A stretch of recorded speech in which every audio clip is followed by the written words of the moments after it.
If you like the story, you can support the author on Patreon. Link is in the description. Additionally, if you would like to request novels and access my Google Drive where I have 200 plus audiobooks, then you can join my Patreon. Link is also provided in the description. Chapter 21, Humans and Pokémon. They reached the farmland. Cora squatted down, examining the soil. This soil is excellent, she remarked, perfect for growing crops. Naoki, remembering the farming game he used to play, inquired, Ms. Cora, do you have any automatic watering machines? The kind that can be inserted into the soil and water plants automatically. He envisioned a sprinkler system like those in the game. As the ranch expanded and more crops were planted, he might not be able to manage watering everything himself. An automatic sprinkler that could water the surrounding area each morning would save him a lot of time and effort. But his hopes were quickly dashed. Cora shook her head apologetically. I'm afraid those don't exist.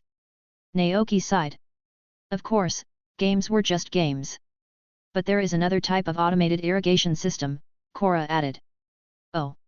You can lay underground pipes and install faucets throughout the field, she explained. Then, using a timer, you can set it to automatically spray water at specific times. The kind of device you're thinking of, the one that magically produces water from thin air, doesn't exist, at least not yet. Naoki was intrigued. Can your shop install such a system? Absolutely, Cora replied, a hint of pride in her voice. But it's quite expensive. A system that covers the entire farmland would cost around 30,000 to 40,000 Poke dollars. The pipes, pumps, and timer are relatively affordable individually, but the cost adds up quickly when you need a large quantity. Naoki understood. While 30,000 to 40,000 Poke dollars wasn't an exorbitant amount, it was beyond his current budget. As if sensing his financial constraints, Cora offered an alternative. Of course, there's another way to water your crops. How? Naoki asked, curious. Cora smiled. Water-type Pokémon. They can use their water-type moves to help with irrigation.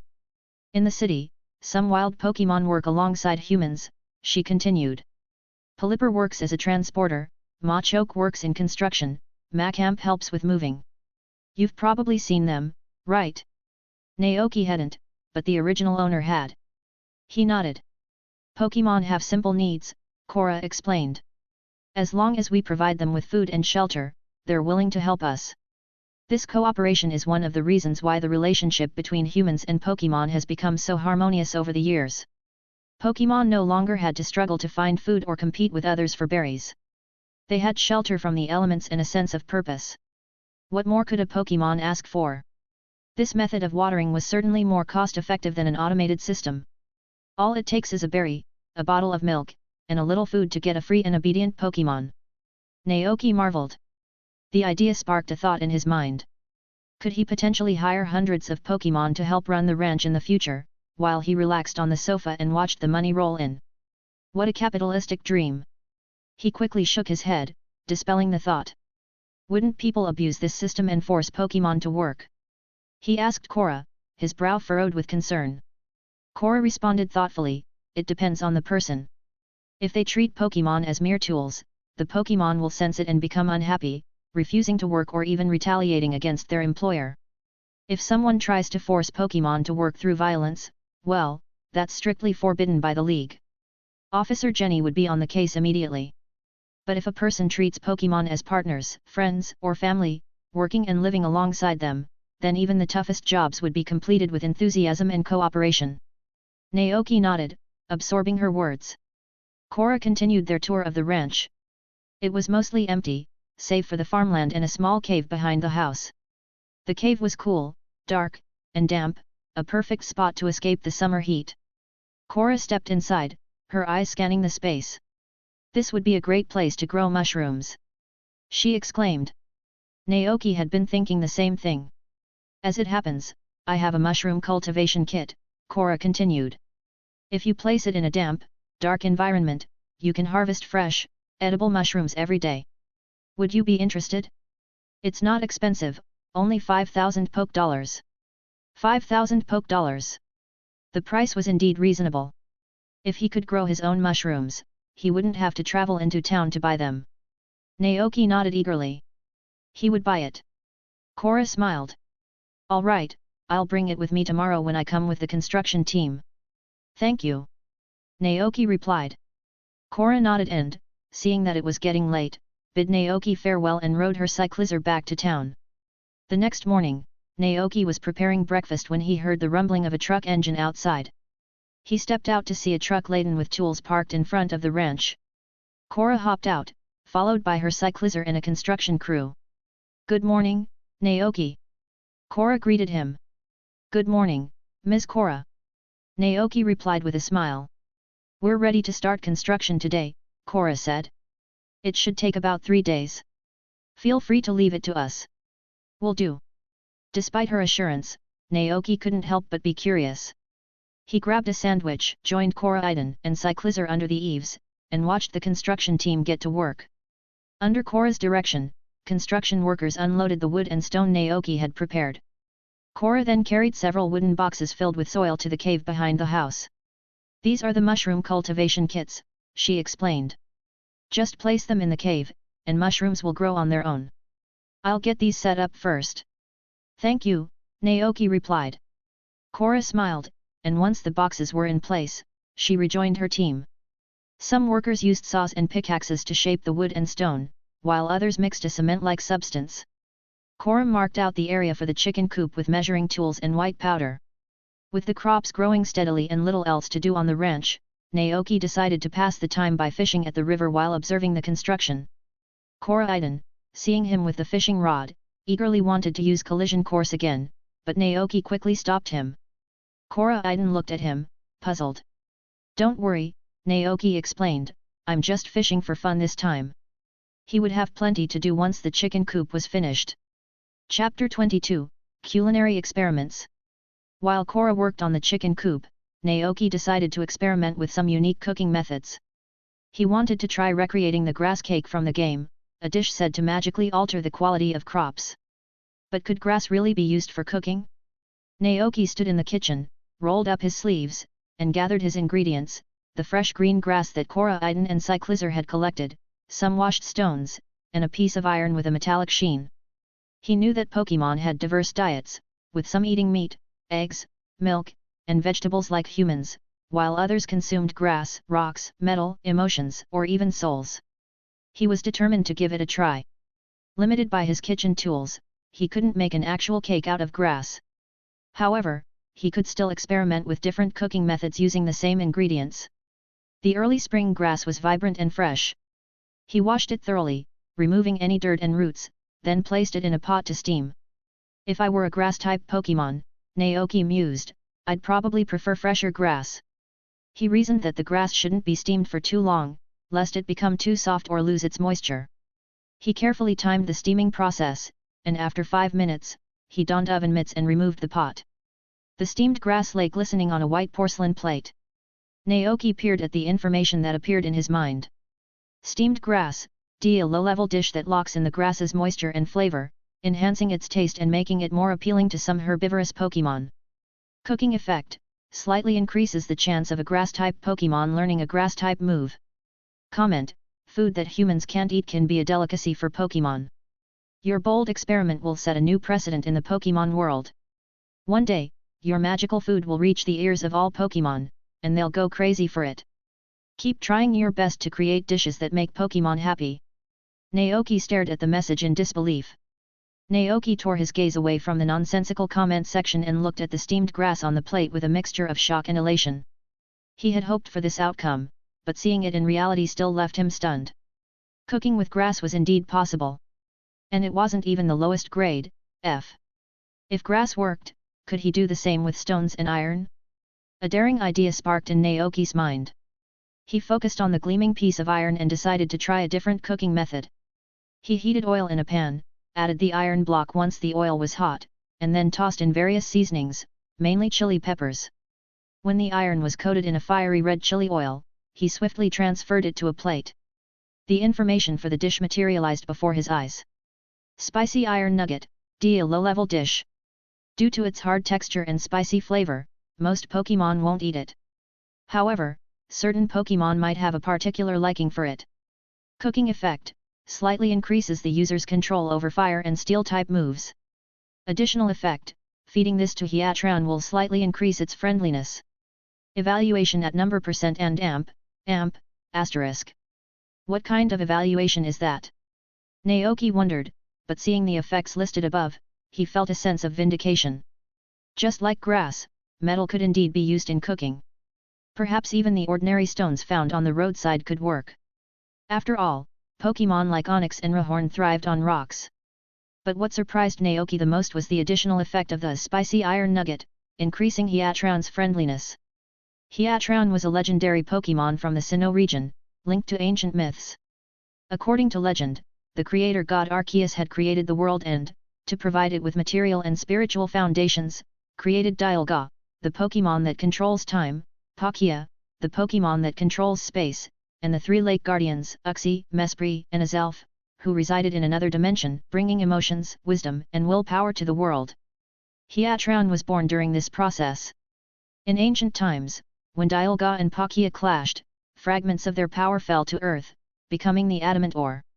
But Hiatran should be in the Sinnoh region, right? Naoki pondered, deep in thought. According to the game, Hiatran could also be found in the Hone region, in addition to Sinnoh. But traveling to either region and even pinpointing Hiatran's exact location, was impossible for Naoki at the moment. With a tinge of regret, he glanced at the spicy iron nugget. He turned and offered it to Koraidon and Cyclizar, teasing, "Want to try this?" Both Pokémon looked at the chili-covered iron, grimaced, and shook their heads in unison. For once, they were in complete agreement. Naoki chuckled and tossed the stones and grass into the bin. These unique dishes wouldn't be of use anytime soon. But if he ever had the chance, he would definitely visit the Sinnoh region. Hiatran, the Fire/Steel-type legendary Pokémon, was a prize worth pursuing. Although considered a lesser legendary, Naoki, a former gamer, found himself slipping into a familiar pattern of collecting rare creatures. The idea of filling his ranch with adorable, fluffy, and rare Pokémon from all over the world was incredibly appealing. He could picture himself tending to his farm, surrounded by a menagerie of Pokémon companions. He. Suddenly, Naoki realized he was being watched. Koraidon and Cyclizar were staring at him with puzzled expressions. He cleared his throat, suppressing a goofy grin, and patted their heads. All right, he said, heading outside towards Cora, who was busy with the chicken coop construction. Miss Cora, he began, his eyes sparkling with hope, do you know where I might find Pokémon like Eevee, Vulpix, Pikachu, Meowth, Pachirisu, or Skitty? With the crops still growing and some free time on his hands, Naoki wanted to catch a few new companions. While Koraidon and Cyclizar were adorable in their own right, they were a bit too large for cuddling. He longed for some smaller, fluffier Pokémon to keep him company. He imagined cozy evenings by the fireplace, Koraidon and Cyclizar sprawled out beside him, while Eevee, Vulpix, Meowth, and other cuddly creatures snuggled on his lap, at the foot of the bed, on his pillow, and in his arms. That was a life he wouldn't trade for anything. Chapter 23, The Coupe. Eevee, Vulpix, and Pikachu. Cora pondered for a moment, then shook her head. I'm afraid I haven't seen those around here. The forest near my shop is mostly inhabited by Pokémon like Spinarak, Krikito, and Fletchling. All right, Naoki replied, a bit disappointed. But he knew that these things couldn't be rushed. As long as he ventured out more often, he was bound to encounter those Pokémon someday. Time flew by, and 3 days passed in a blink of an eye. Today was the day the chicken coop was completed. Naoki stood before the small wooden and stone structure, peering inside. The coop wasn't large.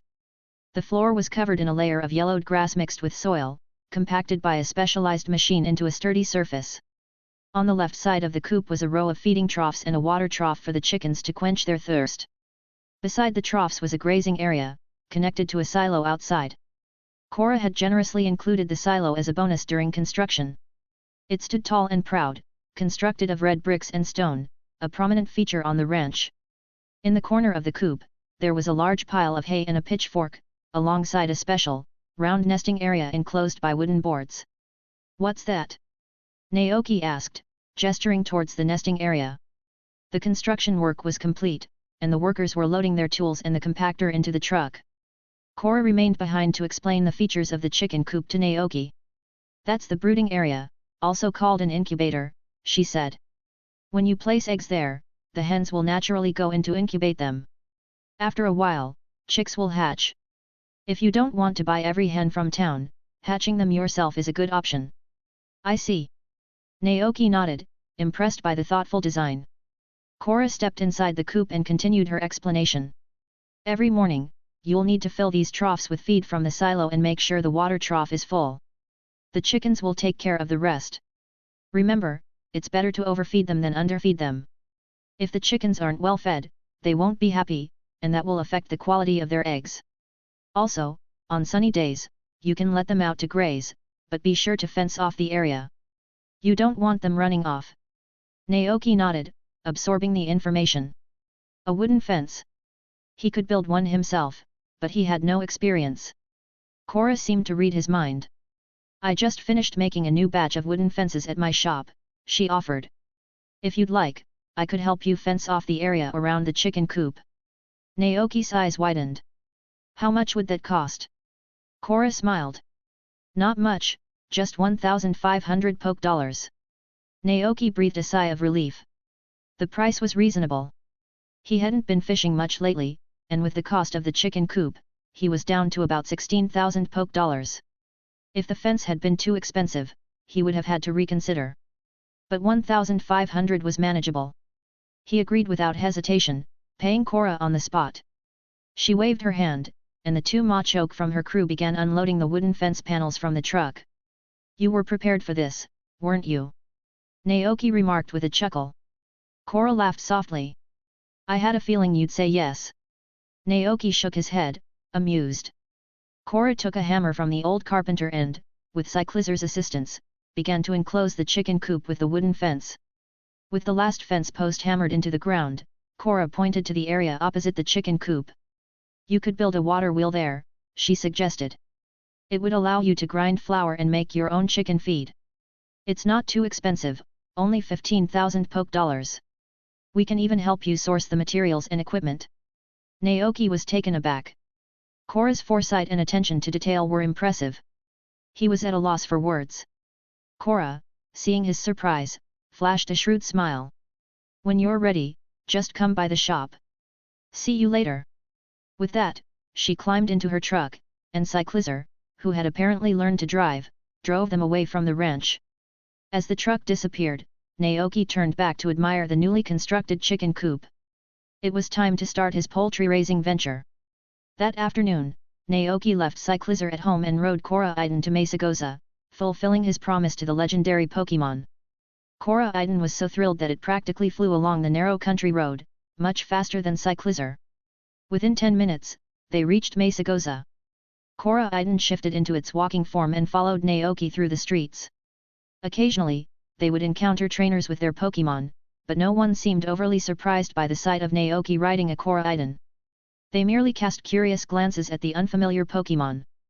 Naoki, feigning ignorance, made his way to the local ranch. Although called a ranch, it didn't focus on breeding. Instead, it mainly sold common farm animals and Pokémon.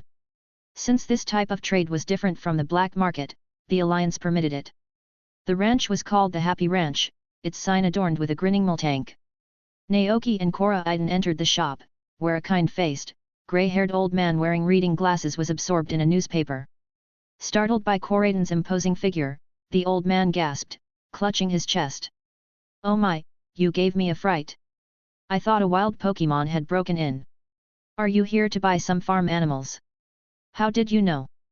Naoki asked, surprised. The old man puffed up his chest proudly. Mayor told me a new rancher had moved in. I had a hunch it might be you. Naoki nodded. That's right. Haha. The old man chuckled. Looks like I was right. He folded the newspaper and stood up, gesturing towards the back of the shop. Well then, follow me to the ranch out back. Let's see what kind of animals and Pokémon you need. Chapter 24, Alcremie and Smolov. Stepping through the back door, they entered a spacious area enclosed by glass walls. It resembled the backyard of Professor Oak's laboratory in the anime, complete with a meandering river, lush grass, shady trees, a cozy cave, and a tranquil lake. Several Pokémon roamed freely, playing in the grass or relaxing in the shade. Naoki's eyes scanned the scene, silently identifying each one, Multank, Wooloo, Fletchling, Rolicoli, Carkle, and Vanillite. These were all Pokémon suitable for raising on a ranch. The kind-faced old man, his back slightly hunched, led the way, introducing Naoki to the various Pokémon and animals on Happy Ranch. I raised these youngsters myself, he said proudly. They're all healthy and have excellent temperaments. They're just waiting for a new home on a loving ranch.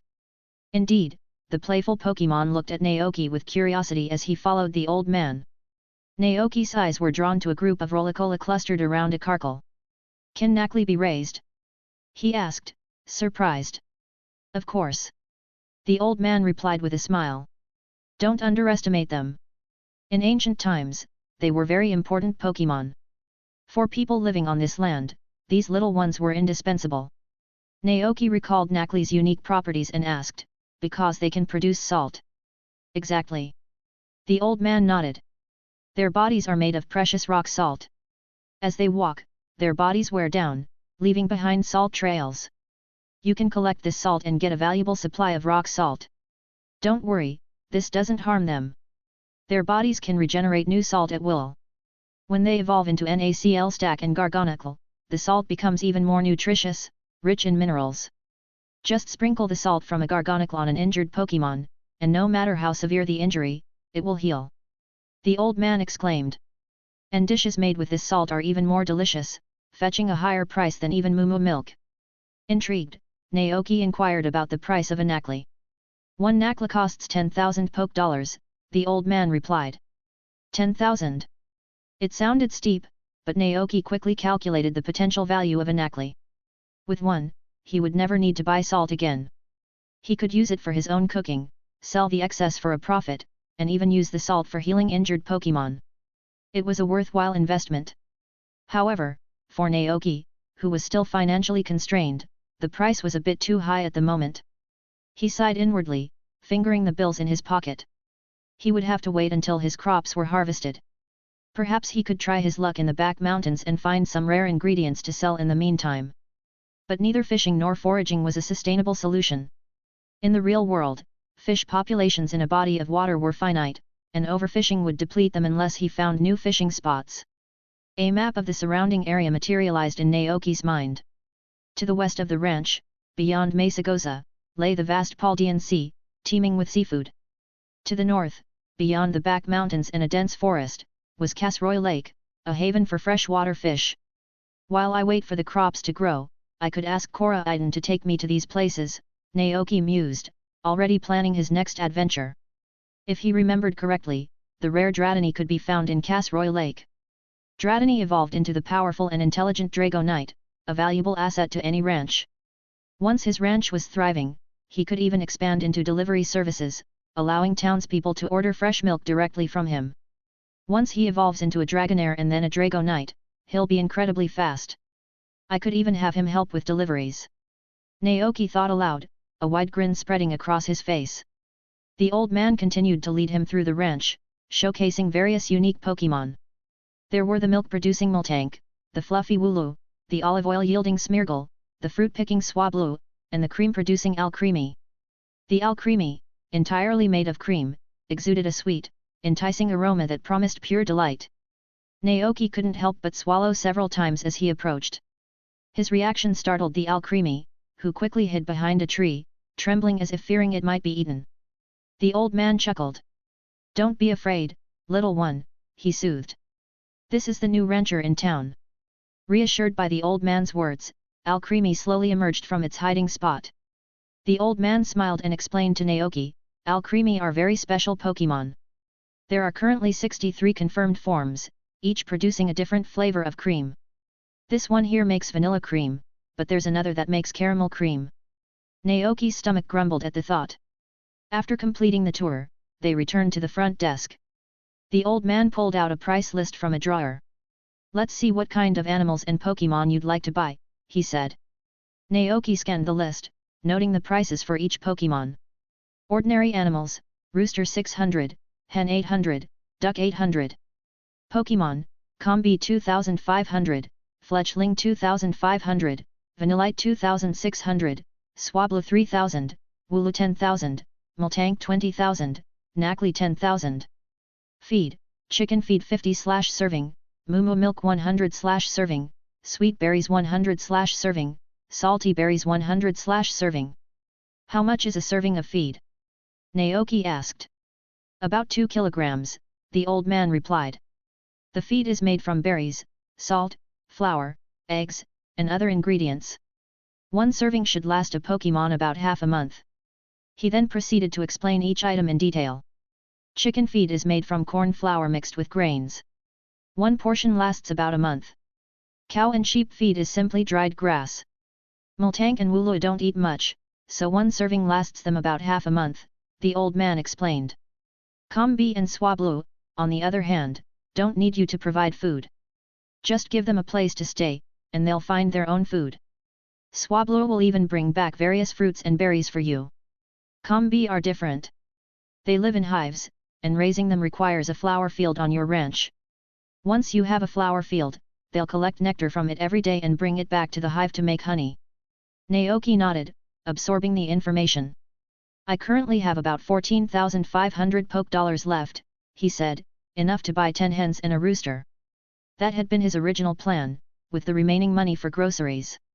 But now, looking at the Pokémon around him, he decided to change his strategy. He would reduce the number of hens and purchase an Alcremie and a Smolov instead.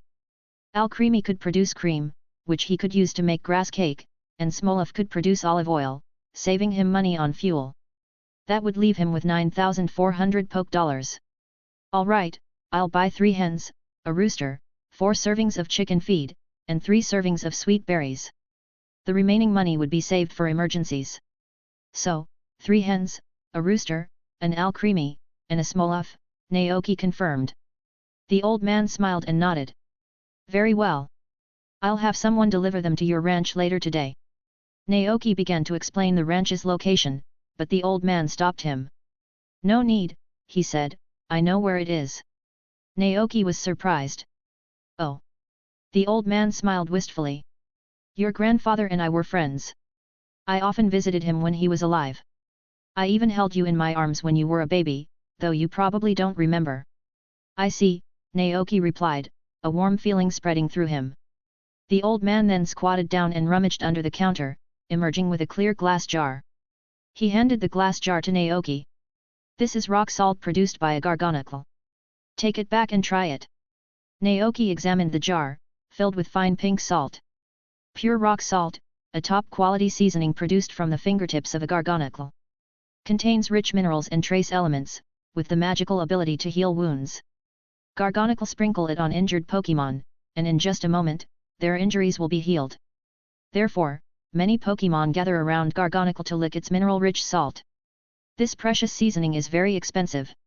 When added to food, it grants the dish the additional effect of physical recovery. This is too expensive, Naoki protested. The old man waved his hand dismissively.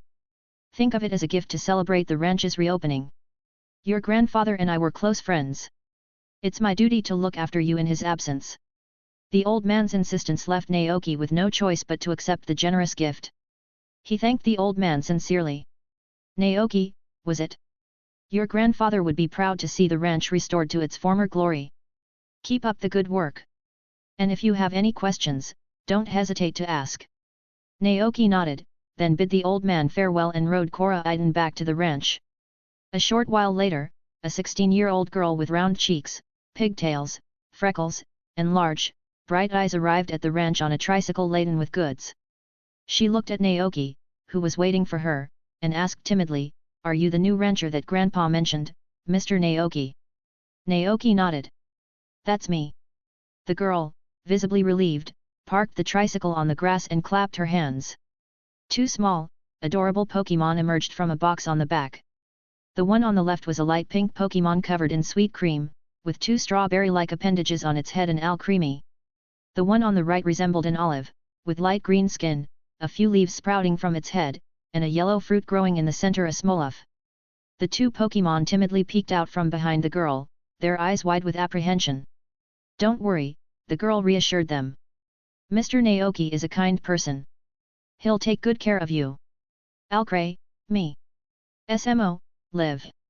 The 2 little creatures remained hesitant. However, Their fear seemed to be directed not at Naoki, but at the large, crimson Pokémon looming beside him, Koraidon, with its intimidating appearance. The girl was at a loss. "I'm so sorry, Mr. Naoki," she apologized. Naoki, following their gaze, understood their apprehension. He cleared his throat and decided to give Koraidon a task. "Koraidon," he said, patting its head, "go see where Cyclizar has wandered off to, and bring it back to meet its new friends." Cyclizar was happily chasing butterflies in the fields, a fact Naoki was well aware of. But he needed to remove Koraidon from the scene for the time being. "Koraidon." Koraidon obediently turned and loped off to find Cyclizar. With the intimidating Pokémon gone, Alcremie and Smolov visibly relaxed. "Smolov." "Alcremie." The girl, realizing the source of their fear, encouraged them, "Go on now." Alcremie and Smolov cautiously approached Naoki. To avoid overwhelming them, Naoki squatted down, gently stroking their heads. "Welcome to Naoki Ranch, Smolov and Alcremie," he said with a warm smile. The Pokémon, sensing his kindness, responded with happy expressions. The girl stepped forward. "I'll leave them in your care, Mr. Naoki. Please take good care of them." Naoki nodded. "I will." "Oh, and Mr. Naoki," the girl added, "my grandfather asked me to tell you that the oil Smolov produces before evolving into Dolph is very bitter and not suitable for consumption. It only becomes delicious after evolving. This Smolov has been with us for almost a year, so it should be close to evolving." Naoki was surprised but nodded in understanding. The girl, relieved, unloaded several boxes of feed from the tricycle and then lowered a cage containing 3 hens and a rooster. "Where is the chicken coop?" she asked. Naoki, after placing Alcremie and Smolov inside the house to acclimate it, stepped forward to lift the cage. "Let me take that." "Oh, thank you," the girl said gratefully, picking up a box of feed and following him. Once they reached the chicken coop, Naoki opened the cage, and the hens eagerly rushed out. They explored their new home, pecking at the ground and familiarizing themselves with their surroundings. The girl placed the feed box on the ground. Naoki opened it and poured the contents into the silo, which could be accessed directly from inside the house. It was a convenient setup for feeding the chickens. Chapter 25, The Ranch Become Lively. Inside the coop, Naoki filled the trough with feed. The 3 hens and rooster, drawn by the smell, eagerly gathered around and began to eat. They seemed to be settling in nicely. The girl remarked, a smile on her face.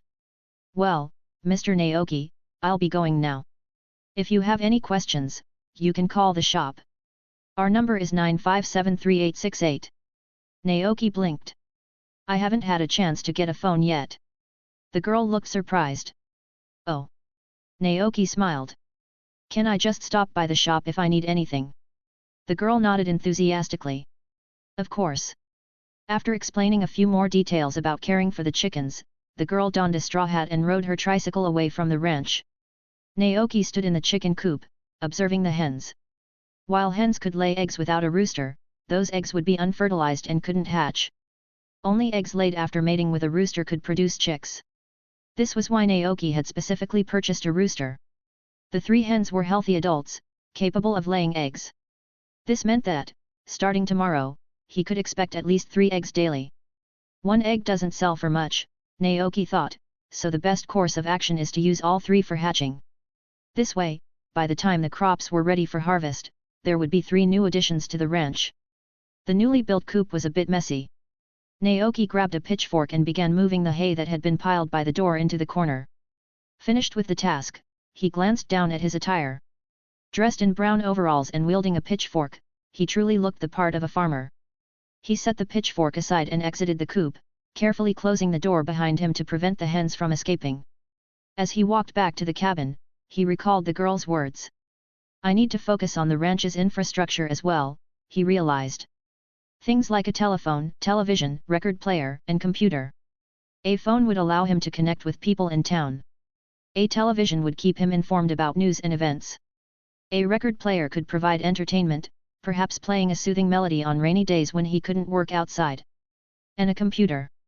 It would enable him to quickly search for information and even communicate with people in far-off regions like Kanto, Johto, Hone, and Alola. But based on the original owner's memories, these items were not cheap. For now, he needed to prioritize food and shelter for himself and his Pokémon. Still, he was determined to build a better future for himself and his ranch. As he approached the cabin, he saw Koraidon and Cyclizar had returned. Opposite them stood Alcremie and Smolov, trembling with fear. Upon seeing Naoki, the two smaller Pokémon scurried behind him, clinging to his legs and peering out from behind him with wide eyes. Naoki was puzzled. Koraidon? He questioned. Koraidon tilted its head, confused. Gashi. It didn't understand why the two were so afraid. Koraidon looked down at itself, then at the docile Cyclizar beside it. Aren't we just a little different in appearance? Naoki crouched down, gently patting Alcremie and Smolov on the head. Relax, he soothed, it won't hurt you. Koraidon nodded emphatically, reinforcing Naoki's words. Alcremie and Smolov cautiously eyed Koraidon. Koraidon stood patiently, allowing them to assess its demeanor. After a moment, Alcremie and Smolov exchanged glances. Alcre. SMO. Perhaps it really wouldn't eat them? Seeing their hesitation, Koraidon patted its chest with a large paw in a surprisingly human-like gesture. Kora. It chirped reassuringly. The fear in Alcremie and Smolov's eyes faded, replaced by simple, innocent smiles. Alcremie. Smolov. Naoki didn't understand their words, but seeing that they were no longer terrified of Koraidon, he scooped them up, one in each arm, and carried them into the house. This is our home from now on, Naoki announced, looking around. Where would you like to live? He wanted them to choose their own spots. Alcremie and Smolov understood. They scanned the room, assessing their options. Smolov quickly made its decision, choosing the windowsill above Naoki's desk. It was a sunny spot with a gentle breeze, ideal for a grass-type Pokémon that relied on photosynthesis. Naoki nodded, placing Smolov on the windowsill, then turned to Alcremie. How about you? Alcremie's eyes darted towards the cupboards in the kitchen area, a spark of excitement igniting within them. Alcre! It exclaimed, pointing with one of its sweet-tipped appendages. The cupboard? Naoki asked, raising an eyebrow. He walked over with Alcremie in his arms and opened the cupboard door, revealing the fruits and various seasonings stored inside. Alcremie hopped in on its own accord, quickly finding a small nook in the corner to hide. Alcre! This was perfect. Okay, Naoki replied, a little surprised. He had initially thought the space might be too cramped for Alcremie, but then he considered the fairy type's nature. Perhaps it preferred small, enclosed spaces for a sense of security, especially since its sweet scent often attracted attention from other Pokémon. Not bad, Naoki mused, inhaling the faint, sweet caramel aroma that wafted from Alcremie. His mouth began to water, he hadn't had a sweet treat in a long time. A sudden urge to lick Alcremie washed over him, but he quickly pushed the thought aside. After settling Alcremie in its new home, Naoki turned his attention to Smolov. He looked at the slightly bare windowsill, a thought forming in his mind. Something was missing. Grass-type Pokémon needed soil and water, in addition to sunlight. A flower pot. Naoki remembered an empty pot in the shed behind the house. He quickly retrieved it, rinsed away the dust, and filled it with soft soil from the farmland. He placed the pot in front of Smolov, who immediately brightened up. It hopped into the pot, burying its little feet in the soil, and then basked lazily in the sunlight. You'll like it here, Naoki said with a gentle smile, placing the pot on the windowsill and opening the window to allow a breeze to flow through. Chapter 26, Caramel Cream Berry Shortcake. Some grass-type Pokémon were unique, requiring no food and surviving on sunlight, soil, and clean water. Smolov was one such Pokémon. It basked in the sun, converting nutrients from photosynthesis into oil stored within the fruit on its head. It could survive for a week without food or water. Naoki watched Smolov's peaceful expression and settled at his desk. He glanced back to see Koraidon looking at him with bright, eager eyes. Cyclizar, tired from its butterfly chase, lay on the wooden floor, yawning. In the cupboard, Alcremie admired its new home, while Smolov basked in the sun on the windowsill, enjoying the breeze. Outside, under the eaves, Metapod rested in its wooden box, growing and changing. In the newly built chicken coop, the hens clucked and pecked at the ground. Beneath the soft soil, the seeds of hope were sprouting, promising a bountiful harvest. In the cave behind the house, the mushroom spores were beginning to grow, soon to become delicious and tender mushrooms. Compared to when Naoki had first arrived, the ranch had transformed. It was bustling with life and activity. A sense of satisfaction washed over Naoki. He took out his ledger and meticulously recorded the day's income and expenses. Spring, year 198, day 14. Income, none.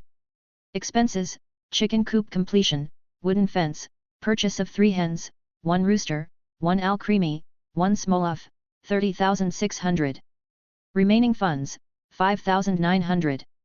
As he looked over the names of alcremie and smoloff in the ledger, a realization dawned on him. He didn't have to buy Pokémon from the ranch in town. Ranchers weren't trainers and lacked the skills to battle and capture wild Pokémon like Swablu or Moltank. Even if they did manage to catch them, it would take time and effort to train them for ranch work. In comparison, Pokémon bred in captivity were generally docile, wouldn't attack humans, and were eager to cooperate with their trainers. It was indeed more convenient for most ranchers to purchase Pokémon directly from breeders. But Naoki's situation was different. He glanced at Koraidon. As a legendary Pokémon, the Winged King, its combat prowess far surpassed that of ordinary Pokémon. With Koraidon's help, Naoki could do what most ranchers couldn't, capture wild Pokémon and bring them back to the ranch. He decided to explore Casroy Lake the following day and assess the Pokémon population there, hoping to find more suitable companions for the ranch. As dusk settled over the ranch, Naoki, Koraidon, and Cyclizar inspected the fields. The fast-growing turnips had already sprouted leaves, forming neat rows in the cultivated soil. Thankfully, only a few weeds and no pests, Naoki noted as he pulled out the stray weeds. He looked up at the darkening sky, then led Koraidon and Cyclizar back to the house to prepare dinner. When alcremie, who had been resting in the cupboard, saw him enter the kitchen, it hopped out and approached the stove, unfazed by the heat. Naoki raised an eyebrow. "Want to help me cook?" he asked, amused. "Alcremie." It chirped happily, nodding its head. Naoki looked over the ingredients laid out before him: eggs, berries, smoked sausage, toast, raw steak, and ramen noodles. He could make pan-fried pork chops, steamed eggs, sandwiches, or clear noodle soup. To celebrate the arrival of alcremie and smoloff, Naoki planned to prepare a few extra dishes tonight. With alcremie's help, he began to brainstorm dishes that incorporated cream. As everyone knew, alcremie could produce whipped cream from its hands, often adorning berries with it as a gift for trusted trainers. The happier alcremie was, the more delicious its cream became. Desserts made with this whipped cream were said to be heavenly, making alcremie the dream partner for any pastry chef. Cream.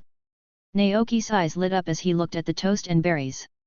An idea had sparked in his mind: cream berry shortcake. He might not have an oven or a whisk, but he could use slices of toast as the base. By layering whipped cream and berries, he could create a simple yet delightful dessert. "Let's make this together," Naoki said to alcremie, stacking a few slices of toast and cutting them into round shapes. He then placed them in front of the fairy-type Pokémon. "Use your cream to spread it on these," Naoki instructed. Alcremie, quick to understand, extended its hand, and a steady stream of fresh cream flowed out, coating the toast rounds. Naoki stopped it once they were sufficiently covered, then smoothed out the cream with a knife. He cut the berries into small pieces and arranged them on top, completing the caramel-flavored cream berry shortcakes. Naoki looked down, and the cake's information appeared in his mind. Caramel cream berry shortcake, a mediocre dessert, but made special with alcremie's freshly whipped cream. The grade would likely be higher with a traditional cake base. Cooking effect: Sweet Dreams LV1.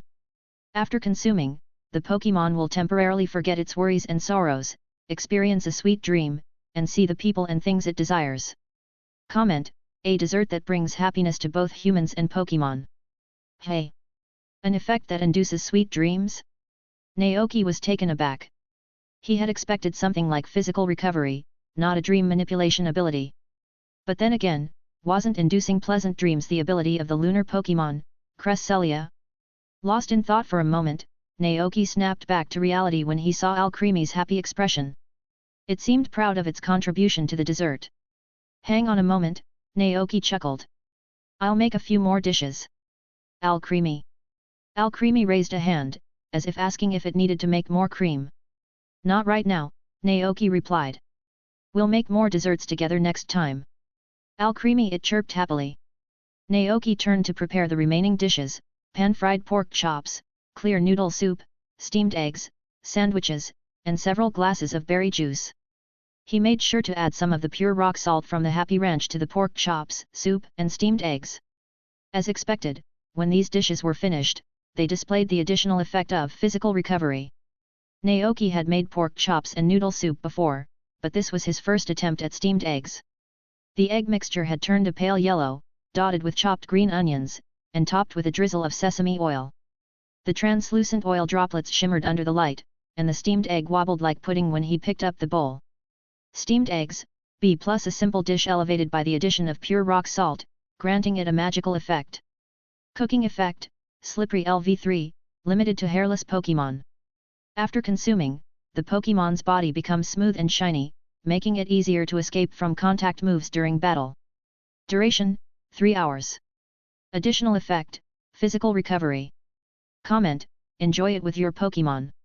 Chapter 27, Enhancement. Slippery.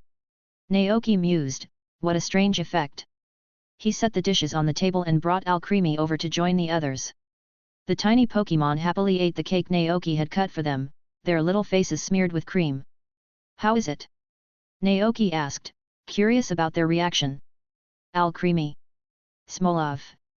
Both Alcremie and Smolov responded with cheerful chirps and satisfied smiles. Good, good, Naoki nodded.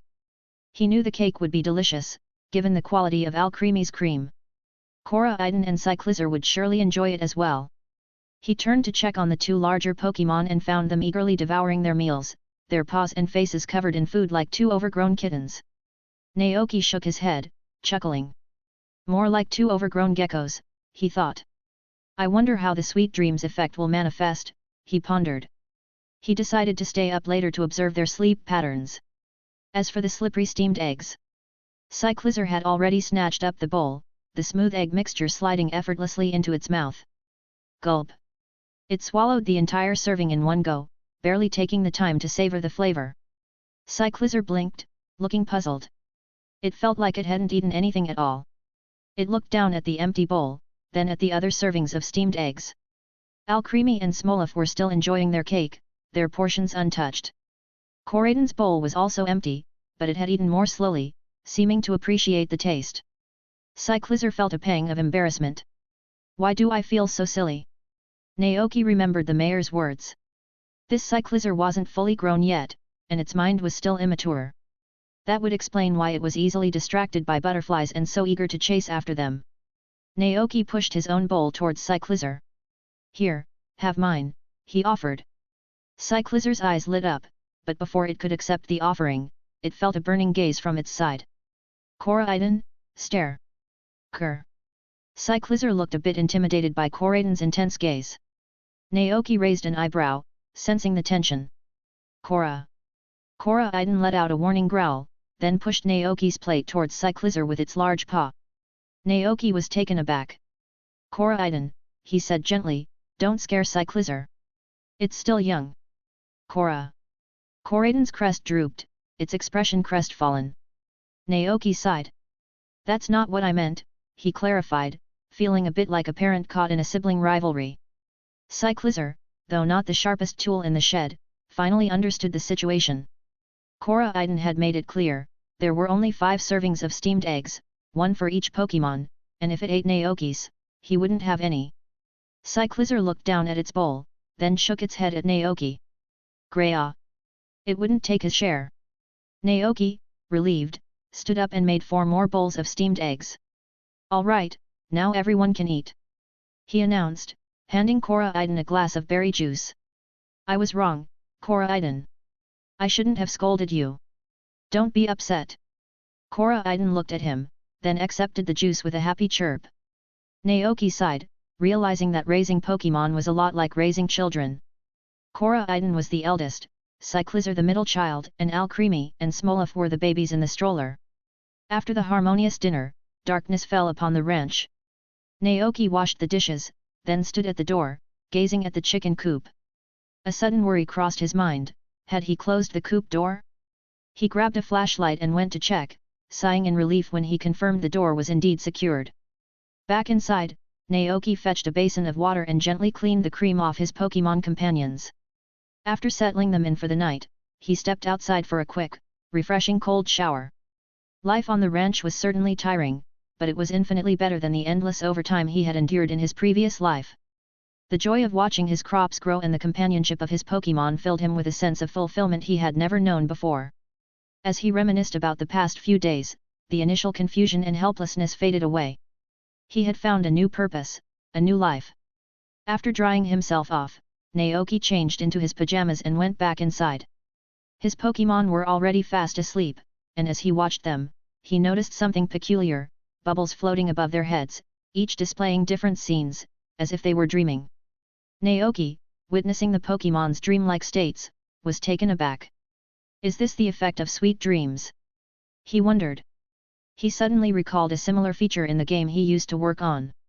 The food would induce dreams in the characters, and as the player and developer, he could view those dreams on screen.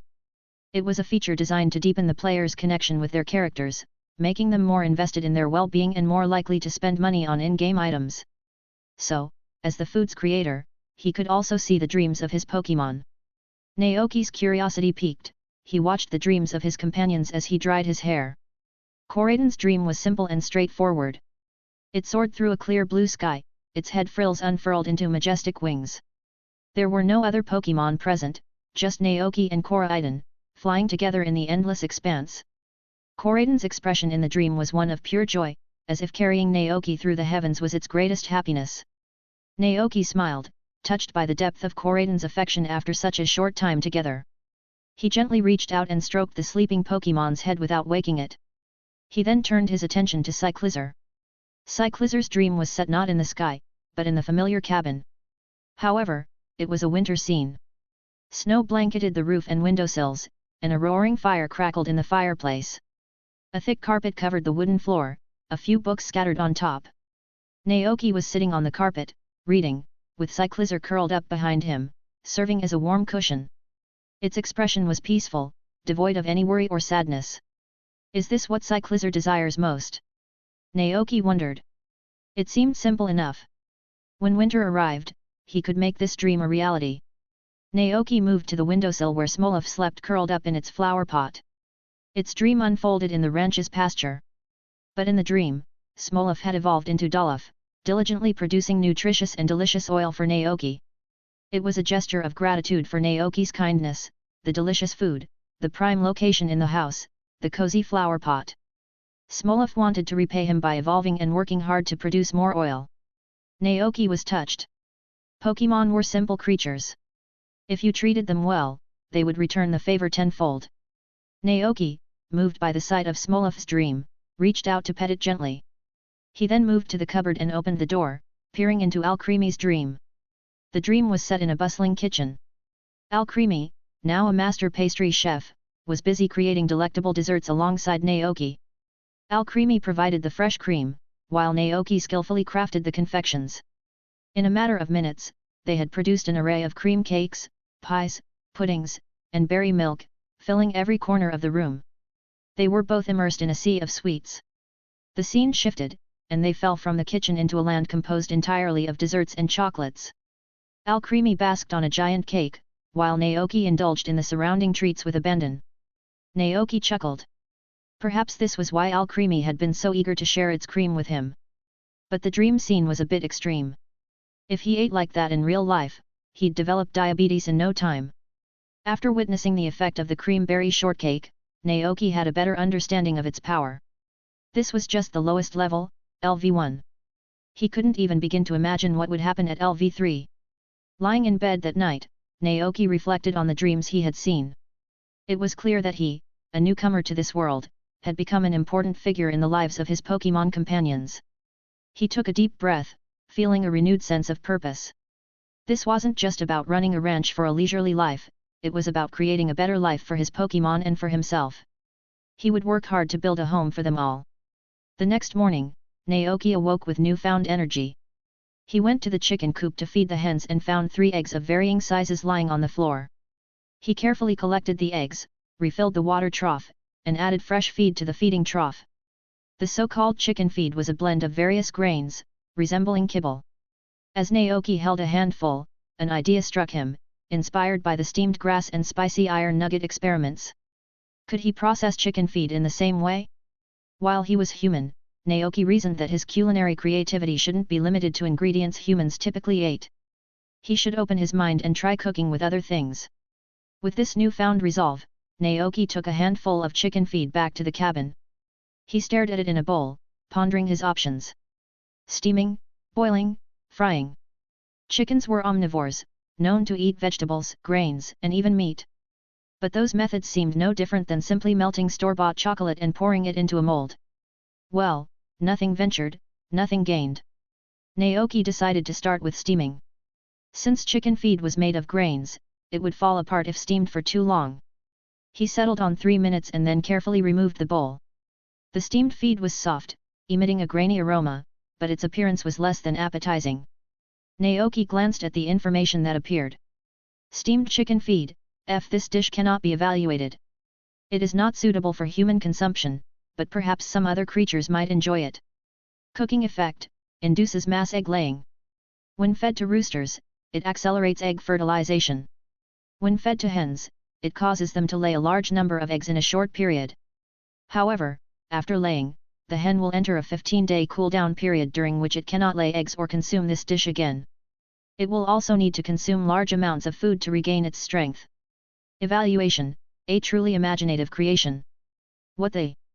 It actually worked. Naoki was utterly shocked. Eager to test its effects, he took the bowl to the chicken coop, followed by Cora Iden and Cyclizer. He chose a hen at random and placed the steamed feed before it. The hen tilted its head, studied the food, and then pecked at it tentatively. 1 second, 2 seconds, 3 seconds.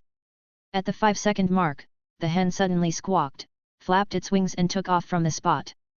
Eyes wide, it rushed to a pile of hay, its body tensing as it began to lay eggs at an alarming rate. Cluck! Cluck! Cluck! One after another, the eggs dropped onto the hay like bullets from a machine gun. Naoki, Cyclizer, and Cora Iden watched in stunned silence. The frenzied egg-laying continued for about a minute. As the last egg fell, the hen let out a relieved sigh, as if a great burden had been lifted. It staggered to the side, exhausted. The hay pile was now a mountain of eggs. Chapter 28, Unexpected Visitors. 1, 2, 3, 17, 18, 20.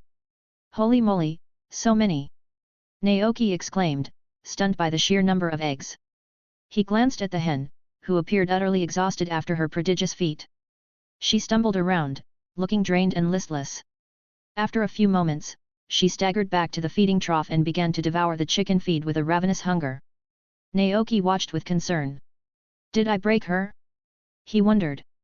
He quickly recalled the effects of the steamed chicken feed. When fed to roosters, it accelerates egg fertilization. When fed to hens, it causes them to lay a large number of eggs in a short period. However, after laying eggs, the hen will enter a 15-day cool-down period during which it cannot lay eggs or consume this dish again.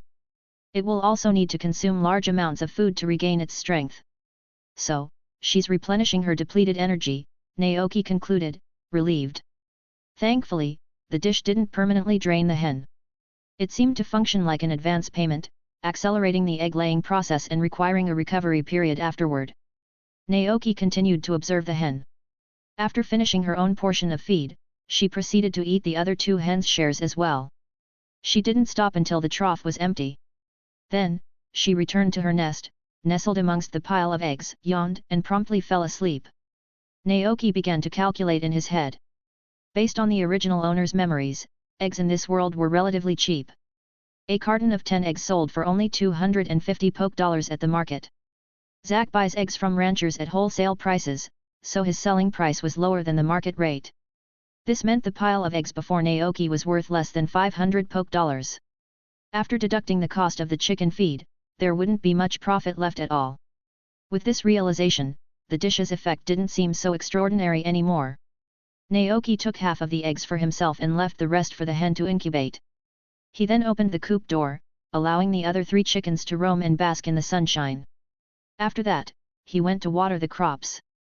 With just over 4,000 Poké left and over 2 weeks until harvest, he needed to find another source of income. Eggs wouldn't bring in much profit, so Naoki decided to explore Casroy Lake, located north of the ranch. To protect the ranch from wild Pokémon while he was away, he asked Cyclizar to stay behind and guard the house. Returning to the cabin, Naoki retrieved the 6 Pokeballs he had purchased in Mesagoza town. He had kept them tucked away in a drawer, intending to use them for future outings and adventures. He looked at Koraidon, who was watching him intently. "Have you seen these before?" Naoki asked, holding up a Pokeball. "Goshi." Koraidon nodded its massive head. Naoki surmised that Koraidon must have seen Pokeballs while it was with Professor Olim in Area 0. In the game, Koraidon was Professor Olim's Pokémon. After Professor Sada's death, it lost a territorial battle against another Koraidon and fled from the Paldea crater, eventually encountering the game's protagonist on a beach. The protagonist then received Koraidon's Pokeball from Professor Olim's son, Arvin. So, did that mean Koraidon's Pokeball was currently in Arvin's possession? Naoki pondered this. Arvin was often called Little Batman because, like Batman, he had lost his parents, Professor Olim and Professor Turo. As their son, Arvin had once lived with his parents and Koraidon. But Koraidon's wild instincts and fighting spirit had eventually led it to attack other Pokémon. Fearing that Koraidon's existence would be discovered, and to prevent further harm to other Pokémon, Professor Olim had reluctantly returned it to the Paldea crater. Young Arvin blamed Koraidon for taking his mother away, and his resentment grew as Professor Olim, preoccupied with research, neglected him. This led Arvin to develop a dislike for both Koraidon and his parents, resenting any mention of them. "I'll worry about that later," Naoki decided, pushing those thoughts aside for now. Koraidon's Pokeball was with Arvin, and Pokémon that had already been caught couldn't be caught again with a different Pokeball. The first capture imprinted a unique mark on the Pokémon, preventing it from entering another ball. Naoki recalled this being the standard rule for regular Pokeballs. As an experiment, he held the ball against Koraidon's body. A few seconds passed, but nothing happened. Koraidon remained outside the ball, looking confused. "Guess it won't work," Naoki sighed, putting the Pokeball away and abandoning the idea of capturing Koraidon. Naoki packed his travel backpack with water, berries, Pokeballs, and other essentials. He was ready to set off with Koraidon to explore Casroy Lake and survey its fish population. Suddenly, Koraidon's cries echoed from outside. Naoki, backpack slung over his shoulder, stepped out to investigate. Koraidon was pointing towards the ranch entrance, roaring, "Gaeo! What's wrong?" Naoki followed Koraidon's gaze and saw 2 figures, one tall and one small, approaching. The woman in front was striking, with a wild aura. She wore a white lab coat over a primitive animal skin tunic, an animal tooth necklace adorning her neck. Behind her trailed a young boy, about 8 years old. He shared her short, sandy hair, and they bore a clear resemblance to each other. They stopped a short distance away, their eyes fixed on Naoki and Koraidon.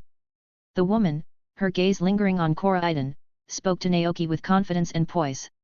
"Hello there," she began, "did you rescue this Pokémon?" Chapter 29, Determination. "Damn it!" Naoki gasped, recognizing the woman and boy instantly.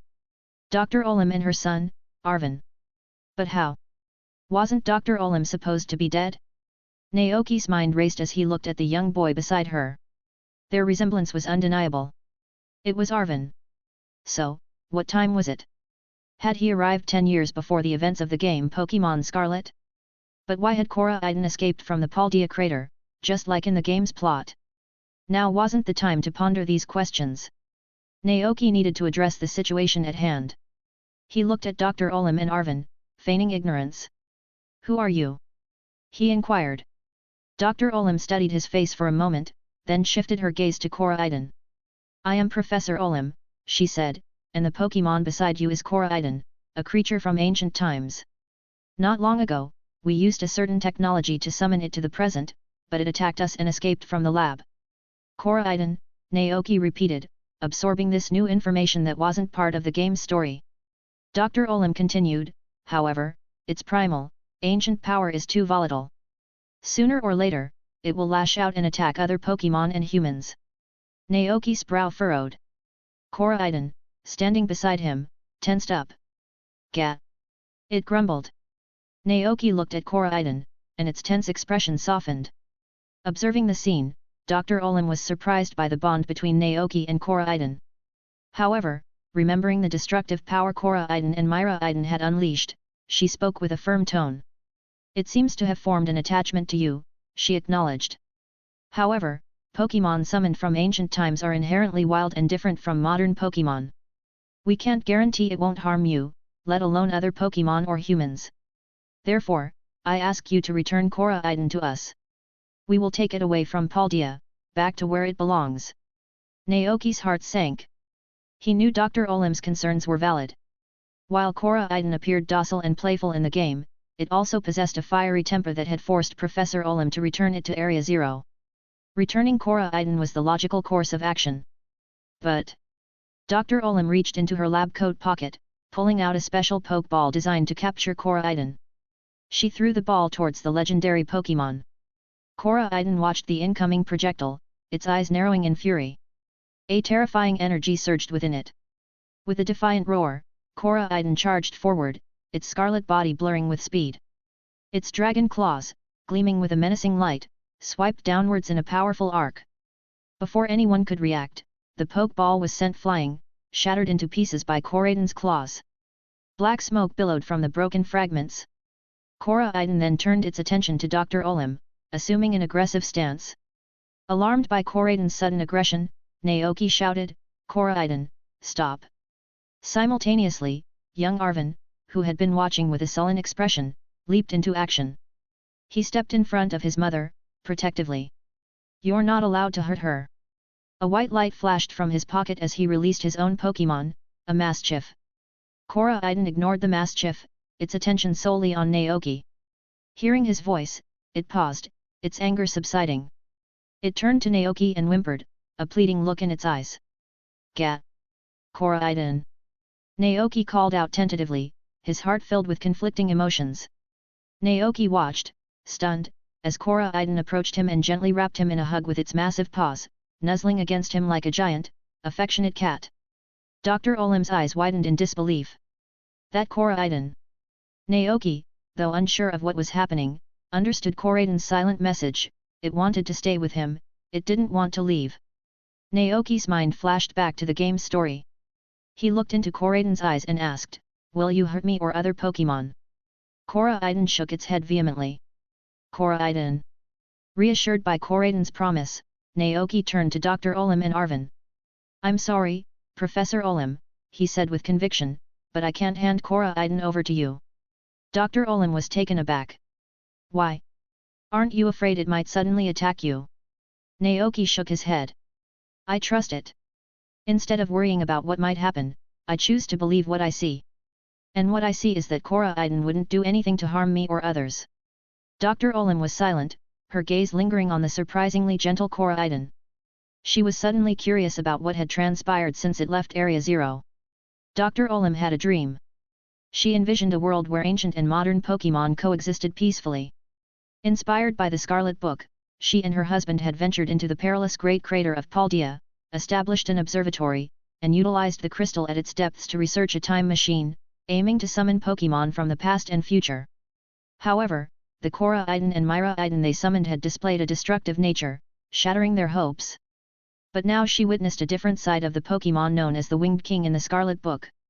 "If you don't mind," Dr. Olim asked, her curiosity piqued, "could you tell me what happened after you encountered this Koraiden?" Chapter 30, The Book of Vermilion. Inside the house, Dr. Olim and young Arvin sat on the guest chairs, observing their surroundings. The room, though small, was well furnished and meticulously organized. A flower pot rested on the windowsill, and within it, a smolif basked lazily in the sun, its contented expression a testament to Naoki's care. It was evident that the owner of this place was both tidy and fond of Pokémon. "Here you go." Naoki offered drinks to Dr. Olim, Arvin, and Mastiff. Lacking tea, he had improvised with mumu milk from the Mesagoza market, adding Alcremi's cream and chopped berries to create a simple caramel berry milk. The drink's effect was to evoke sweet memories in Pokémon while restoring their physical strength. Arvin, still sullen, took a hesitant sip and immediately perked up, his eyes widening in surprise. Mastiff, after a few tentative licks, also began lapping up the milk eagerly. Dr. Olim, however, remained composed as she began to explain, my husband, Turo, and I have been researching Pokémon from the past and future in the Great Crater of Paldea. Recently, we successfully developed a time machine and summoned the Pokémon recorded in the Scarlet Book into our world. Naoki focused intently on Dr. Olim's words, a key detail catching his attention. The Scarlet Book? He questioned. Dr. Olim looked surprised. Haven't you heard of it? I have, Naoki replied, choosing his words carefully. He knew the book well, Naoki thought, but the crucial point was that Dr. Olim had mentioned the Scarlet Book, not separate Scarlet and Violet books. As any Pokémon fan knew, Game Freak released the games in 2 versions. Pokémon Scarlet told the story of Professor Olim and the ancient Pokémon, featuring the Scarlet Book. The book was written by a man named Heath, recounting how he and his expedition team had encountered a group of paradox Pokémon creatures not native to Paldea in an uncharted area of the region. Pokémon Violet, on the other hand, told the story of Professor Turo, Professor Olim's husband, and the futuristic Pokémon. In this version, there was no Scarlet Book, but rather a Violet Book, with the ancient paradox Pokémon replaced by futuristic ones. According to Dr. Olim, in this world, there was only one book, the Scarlet Book. This implied that Professor Turo, who studied futuristic paradox Pokémon, also existed in this world. Upon realizing this, Naoki's first thought wasn't about the paradox Pokémon, but about Arven. In this timeline, he might lose both parents and truly become the little Batman he was nicknamed. Naoki looked at young Arven, who was sharing his milk with Mischief. Noticing his gaze, Dr. Olim turned to her son, her eyes softening with a mother's love. This is my son, Arven, she introduced. At this age, Arven wasn't the future Arven who would search for the secret spice. He was just a child, not yet 10 years old. Naoki recalled how Arven had bravely stood up to Cora Iden to protect his mother and offered a compliment. He's a very brave boy. Due to his parents' demanding work, young Arven mistakenly believed that Cora Iden and Myra Iden had taken them away from him, leading to his resentment towards any mention of them. In truth, Arven loved his parents deeply and longed for their attention. But alas! Poor child! Naoki felt a pang of sympathy for the boy. Arven looked up, meeting Naoki's gaze with a mix of curiosity and suspicion. Dr. Olim, noticing the exchange, smiled. Arven has always been very independent. My husband and I are often busy with our research, so he's had to look after himself from a young age. Arven lowered his head, silently sipping his milk. Woof woof. Mischief barked twice in agreement. Dr. Olim added, and of course, there's Mischief, who's always by Arven's side. Naoki nodded, then recounted his encounter with Cora Iden. It appeared in the pasture one night, injured. Cyclizer and I brought it inside and treated it with berries and medicine. It's been living with us ever since. Has it shown any aggression or anger during that time? Dr. Olim inquired. Naoki thought carefully, then shook his head. No, it's been very well behaved. He paused, a smile tugging at his lips as he remembered Coraiden's fishing technique. It even helps me with chores, though sometimes it goes a bit overboard and uses its strongest move to catch fish. Dr. Olim's eyes widened in surprise, picturing the scene. She fell into deep thought. After a moment, she turned to look at Cora Iden, who was lying nearby, feigning sleep but secretly watching them. A powerful build, scarlet skin, a domineering head frill, thick, sturdy legs. Everything about this Cora Iden matched the one they had summoned later. Had it developed a bond with Naoki because it knew he was its rescuer? Dr. Olim couldn't think of any other explanation. After a moment of contemplation, Dr. Olim pulled out a somewhat outdated mobile phone from her lab coat pocket. Please excuse me for a moment, she said to Naoki. I need to speak with my husband, Professor Turo. Naoki nodded. Of course. Dr. Olim stepped outside, onto the grassy pasture, to make her call. Left alone with Arven, Naoki looked at the forlorn boy and spoke gently. Your name is Arven, right? Arven withdrew his gaze from his mother's retreating figure and mumbled, yes. Naoki followed his line of sight and said, your mother is a very accomplished scientist. She even built a time machine. Have you ever imagined traveling through time, to see the distant past and future? Arven glanced at Mischief beside him, his voice still muffled. That's their dream. Just then, Dr. Olim returned, having finished her conversation with her husband. She had discussed the situation with Professor Turo, and after careful consideration, they had decided to let Koraiden stay with Naoki. Dr. Olim looked at Koraiden, then addressed Naoki.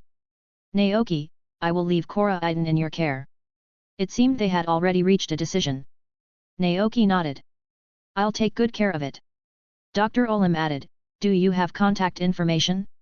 Let's exchange numbers. If anything happens to Koraiden, or if you need any assistance, feel free to reach out to me. I would also like to learn more about Koraiden from you. Chapter 31, Video Phone. I don't have a phone yet, Naoki admitted sheepishly. Dr. Olim was taken aback, then her gaze swept over the ranch's modest surroundings. It was clear that Naoki was just starting out and, judging by his clothes and living conditions, life was a bit of a struggle for him. Understanding the situation, Dr. Olim didn't press the issue. She simply said she would return in the afternoon and left with Arvin. Naoki watched them go, puzzled. When they were out of sight, he turned to Koraiden, who had been hiding behind the door, peeking out nervously. Naoki let out a sigh of relief. They're gone, he said with a smile. Koraiden emerged from its hiding spot and nuzzled against Naoki affectionately, nearly purring with contentment. Seeing its reaction, Naoki chuckled. Do you like me that much? It had only been a few weeks since they met. Koraiden opened its eyes, beaming with joy, and began licking Naoki's face enthusiastically. Naoki was no longer afraid of Koraiden's displays of affection. He knew it meant no harm. He wiped the saliva off his face and stood up, gazing at the growing crops in the field. He took a deep breath, feeling a sense of calm and contentment. Dr. Olim had said she would return in the afternoon, so his planned trip to Casroy Lake would have to wait. Cyclizer was chasing butterflies again, and Metapod was still a few days away from evolving into Butterfree. Smolov was basking in the sun on the windowsill, and Alcremie was resting in its cupboard home. With some free time on his hands, Naoki decided to check on the mushroom cultivation kits in the cave behind the house, taking Koraiden with him. As they entered the cave, a wave of cool air washed over them. Rows of mushroom cultivation kits lined the walls, and tiny mushrooms had already begun to sprout. Naoki moved closer to examine them, using his ability to check their information. Tiny mushroom, a small mushroom that grows wild in mountains and forests. Very rare and can be used in dishes or sold. Quite popular among certain enthusiasts and can fetch a high price. Really? Naoki was surprised. If he remembered correctly, these tiny mushrooms were valuable items in the game, worth 500 poke dollars each if sold. They were far more valuable than eggs.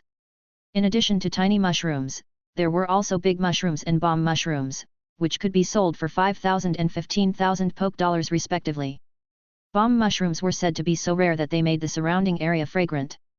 They were more often used to make expensive perfumes for wealthy clientele than for cooking. Unfortunately, there were no signs of them in the mushroom cultivation kit. Apart from 2 tiny mushrooms, only ordinary mushrooms remained. But Naoki was still pleased.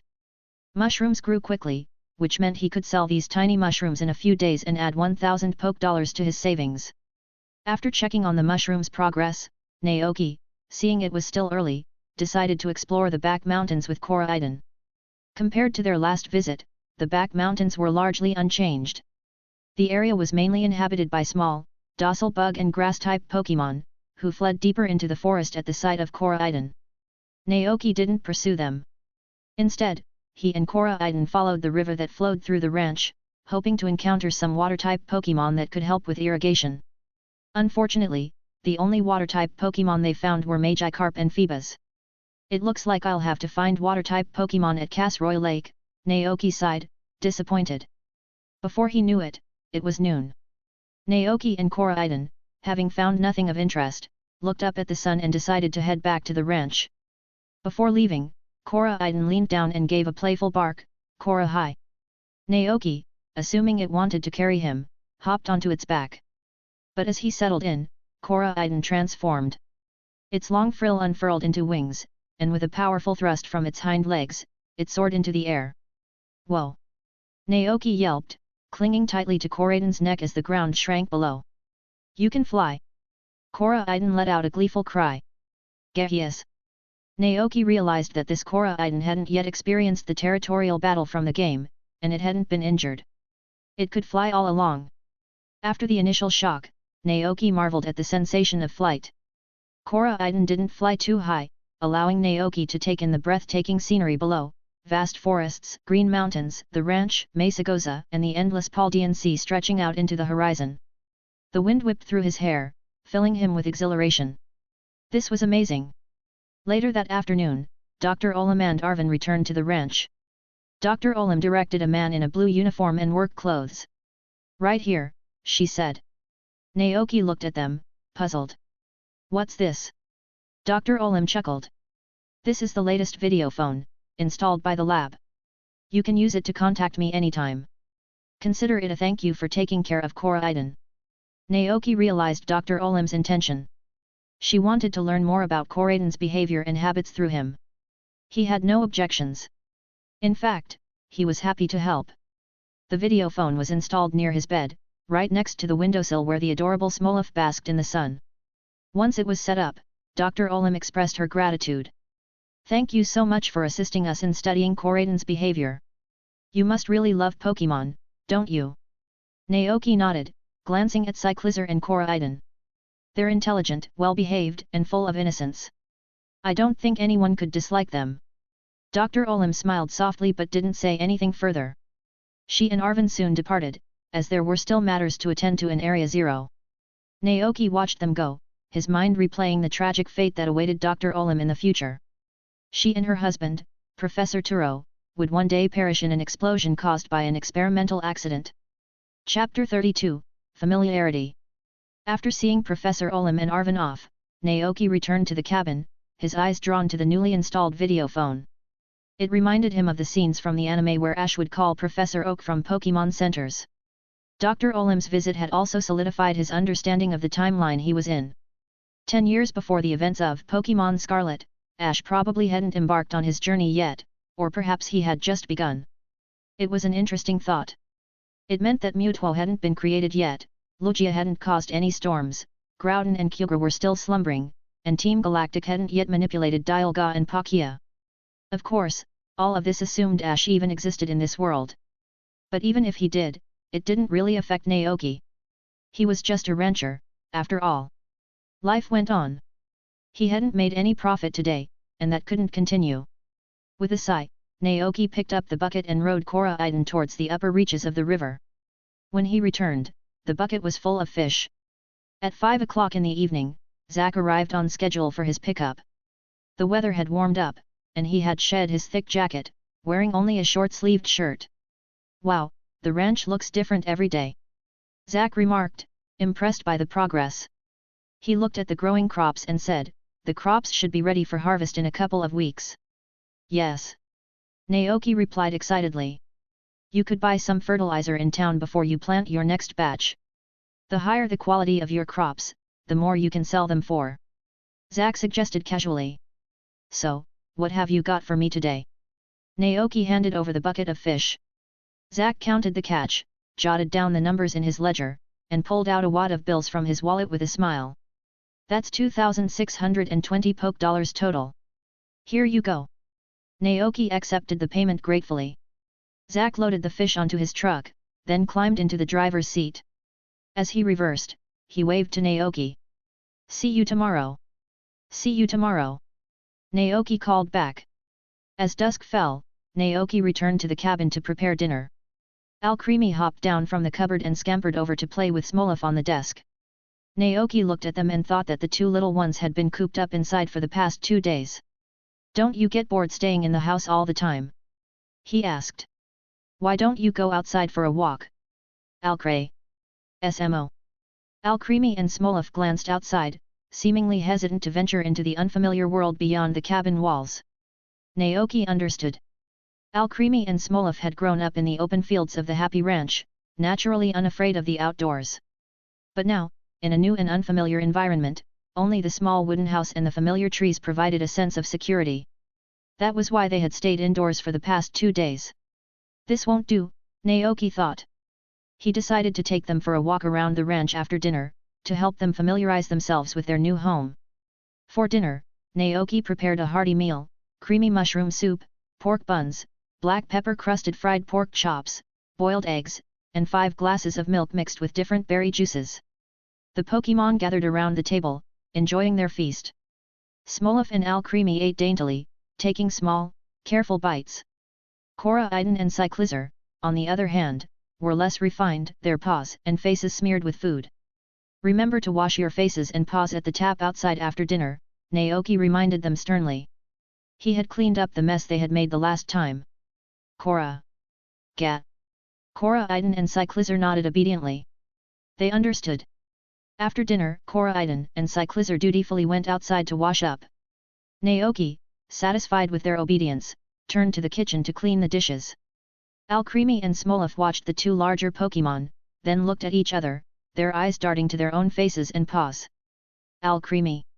Let's go wash up too. SMO. Smolov looked at Cora Iden and Cyclizer with a hint of fear. Compared to Smolov, Alcremie was slightly braver. After 2 days of cohabitation, it had realized the larger Pokémon meant no harm. It hopped off the chair, clutching Smolov, and cautiously approached the door, peeking out to observe Cora Iden and Cyclizer. Cora Iden had transformed into its battle form, standing tall on 2 legs. In this form, its wild nature was more apparent, and its imposing size and muscular build exuded an intimidating aura. It stood proudly, chest puffed out, with a fierce expression on its face. Its large paws manipulated the faucet, spraying water on the shorter Cyclizer beside it. Alcremie. So scary. Alcremie hesitated. Smolov, sensing its friend's hesitation, asked innocently, Smolov. Didn't you say you weren't afraid of the big guy? Alcremie. And no, that's not what I meant. Not wanting to lose face in front of Smolov, Alcremie took a deep breath and gathered its courage, taking a step forward. Cora Iden noticed them and turned its head, its golden eyes narrowing slightly as it focused on the tiny Pokémon. Alcremie froze, feeling like it was being targeted by the world's most fearsome predator. But Cora Iden quickly looked away, beckoning them with a gentle, Cora. Smolov. Smolov asked, trembling slightly. Is it calling us? Alcremie. Alcremie was unsure, its fear still lingering. Cora Iden, seeing their hesitation, softened its tone. Cora. With a playful nudge, Cora Iden herded Alcremie and Smolov towards the faucet and began spraying them with water. After a while, the tension in their bodies eased. They realized that, despite its intimidating appearance, Cora Iden meant no harm. When Naoki returned from the kitchen, Alcremie and Smolov were nowhere to be found inside the house. Puzzled, he heard the sound of splashing water outside. He stepped out to see Cora Iden playfully spraying the 2 smaller Pokémon with the hose. Cyclizer stood nearby, watching with a hint of unease. It seemed to be wary of Alcremie, perhaps due to the type disadvantage between Dragon and Fairy. Cora Iden, however, appeared completely unfazed by Alcremie's presence. Perhaps its immense power made it immune to Alcremie's Fairy-type aura. Naoki wondered. As Naoki approached, the Pokémon stopped their water play. He went back inside and retrieved a towel, gently drying off Alcremie and Smolov. How was that? He asked. Alcremie. It chirped, clearly delighted. Smolov echoed the sentiment. It seemed they had grown fond of Cora Iden. After drying them off, Naoki took them on a tour of the ranch, introducing them to their new home. Cora Iden and Cyclizer trailed behind. The sky hadn't completely darkened yet, and a lingering ray of sunlight bathed the ranch in a warm, golden glow. After a day of grazing in the newly fenced area, the hens returned to the coop, settling down on the hay to rest. The crops in the fields were flourishing. The fast-growing turnips had already sprouted several large leaves, and the underground bulbs were likely beginning to take shape. Naoki strolled through the grass with his Pokémon companions, gesturing towards the fence that enclosed the ranch. The area within this fence is our ranch, he explained to Alcremie and Smolov. It's safe here. No one will hurt you. Alcremie and Smolov looked around curiously. Naoki smiled. This grassy area is full of wild flowers, and during the day, butterflies flutter about. The grass on the ranch grew lush and wild. With a bit of trimming, it could be turned into a beautiful lawn. Naoki had only cut down the excess trees, leaving the grass untouched for now. He planned to process the stones in the shed over the next few days and create a stone path connecting the cabin and the chicken coop. You can come explore tomorrow during the day, Naoki encouraged the 2 smaller Pokémon. There will be plenty of butterflies and flowers. Smolov. Alcremie. The 2 Pokémon perked up, their eyes sparkling with anticipation. After Naoki's introduction, they had formed a basic understanding of the ranch.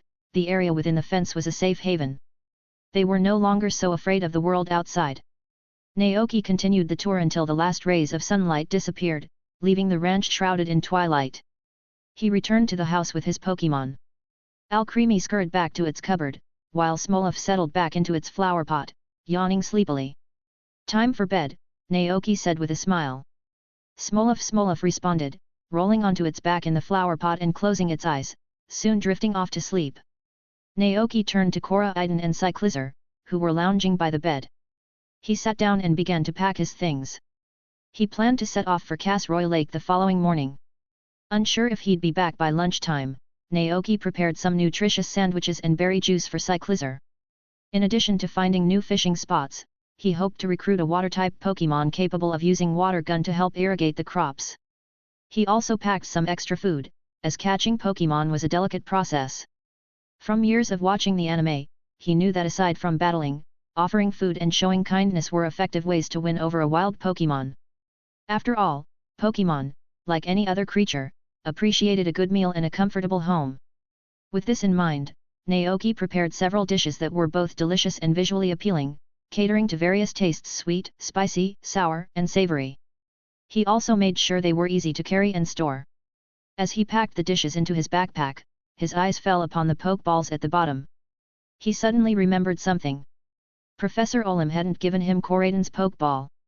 No, to be precise, Koraidon had destroyed its Pokeball. Naoki's mind flashed back to Koraidon slashing the ball with its claws. Did the mark left on a Pokémon disappear when its Pokeball was destroyed? As a test, he held a Pokeball up to Koraidon, but nothing happened. Guess it still won't work, Naoki sighed, putting the ball away. He tossed the Pokeball into his backpack. Just as he was about to zip it up, another thought occurred to him. He pulled out a random Pokeball and approached Cyclizer. Gra! Cyclizer looked at the Pokeball, understanding that Naoki intended to catch it. A happy expression spread across its face as it eagerly nudged its head towards the ball. As soon as it touched the button, it was enveloped in a red light and sucked into the Pokeball. The ball wobbled twice, then clicked shut. So that's what it's like to catch a Pokémon, Naoki thought, marveling at the process. He weighed the Pokeball in his hand, then mimed a throwing motion, imitating the trainers he had seen in the anime. But he stopped short of actually throwing it, afraid of damaging it against the wall. Instead, he pressed the button, and the Pokeball opened automatically, releasing Cyclizer in a beam of light. "How was that?" Naoki asked. "Gay!" Cyclizer exclaimed, clearly thrilled by the experience. To Naoki, there were good and bad Pokeballs. The standard red and white ball was the most basic type. There were also Great Balls, Ultra Balls, Luxury Balls, and many others. As technology advanced, so did the quality and features of Pokeballs. Luxury Balls were said to provide a more luxurious and comfortable living environment for Pokémon. Meowth of Team Rocket had personally attested to this fact in the anime. "I'll get Cyclizer a luxury ball when I have more money," Naoki thought. But for now, it was getting late, and it was time for bed. Naoki stretched and crawled into bed, unaware of the curious look Koraidon was giving the Pokeball. Gat. Chapter 33, The Pokémon of the Casroy Lake. The next morning, after feeding the chickens and watering the plants, Naoki slung his backpack over his shoulder and stood in the pasture to bid farewell to Cyclizer, Smolov, and Alcremie. "I've stocked the cupboard with food," Naoki explained. "The top shelf has Oran berry juice and Mumu milk, while sandwiches and Oran berry sausages are on the bottom. I might not be back by noon, so if you get hungry, help yourselves." Cyclizer, besides its riding mode, also possesses a battle mode where it stands upright on two legs. In this form, it has functional hands and feet, capable of performing tasks similar to humans. This makes Cyclizer a loyal and dependable companion to the people of the Paldea region. Naoki felt at ease leaving the ranch in its care. "Cyclizer." Cyclizer heard this, nodded, then glanced at Koraidon beside him. Although not the brightest, Cyclizer now belatedly realized that whatever it could do, Koraidon could also do, and even more. This realization saddened Cyclizer, whose life goal had always been to carry its owner, as it felt less needed. It couldn't help but lower its head in dejection. "Cyclizer." Naoki patted its shoulder, consoling it. Hey, don't be sad. There are many dangerous Pokémon around Casroy Lake, and Koraidon's flying ability will help me avoid them. Naoki paused, then continued solemnly, besides, I have something even more important to entrust to you. Cyclizar. Something more important. Cyclizar quickly raised its head, looking over. Naoki explained, I need you to take good care of Smolov and Alcremie, protect our home, and prevent wild Pokémon from coming in and harming our crops and chickens. Can you do that? A strong sense of responsibility welled up in Cyclizar, and it nodded earnestly, Cyclizar. Naoki smiled, very good. He turned to Smolov and Alcremie, saying, see you later. Smolov and Alcremie stood on either side of Cyclizar, gently waving their arms and bodies in farewell. SMO. Alcremie. Naoki climbed onto Koraidon's back. Koraidon leaped with its powerful legs, soaring into the sky with Naoki. The pasture below shrank, and Cyclizar's figure dwindled into a tiny black dot, then vanished. Gazing at the vast Paldea region below, Naoki surveyed the landscape and, after determining their direction, said to Koraidon, let's go. Koraidon. Koraidon roared in response, leaning forward and speeding towards their destination. Back in the pasture, the one adult and two children left behind stood on the grass, staring at each other. Today, Cyclizar unusually refrained from chasing butterflies. It felt that since Naoki had entrusted it with such an important task, it must take it seriously. So, Cyclizar went to the eaves of the wooden house, lying down to silently watch Smolov and Alcremie chase butterflies and play on the lawn, guarding their home. Above its head, a metapod diligently stored nutrients, awaiting evolution. The warm spring breeze blew gently, and Cyclizar, along with the breeze, grew a little bigger. Koraidon's flying speed was quite fast, and they arrived at the Casroy Lake area in less than an hour. This expansive area, located in the northwest of the Paldea region, is shaped like a cauldron. Misty islands of various sizes dot the lake, resembling dumplings bobbing in a pot of boiling water. Looking down from the air, Casroy Lake truly resembled a giant cauldron, with the islands resembling ingredients floating on its surface. To the east, a massive waterfall cascaded down from Glacido Mountain. The water from the falls flowed along a river into the lake, merging with Casroy Lake before eventually emptying into the Paldean Sea to the west. The misty white clouds hovering over the lake gave it an ethereal, fairyland-like appearance. The clouds obscured the view, making it impossible to see the lake's full extent.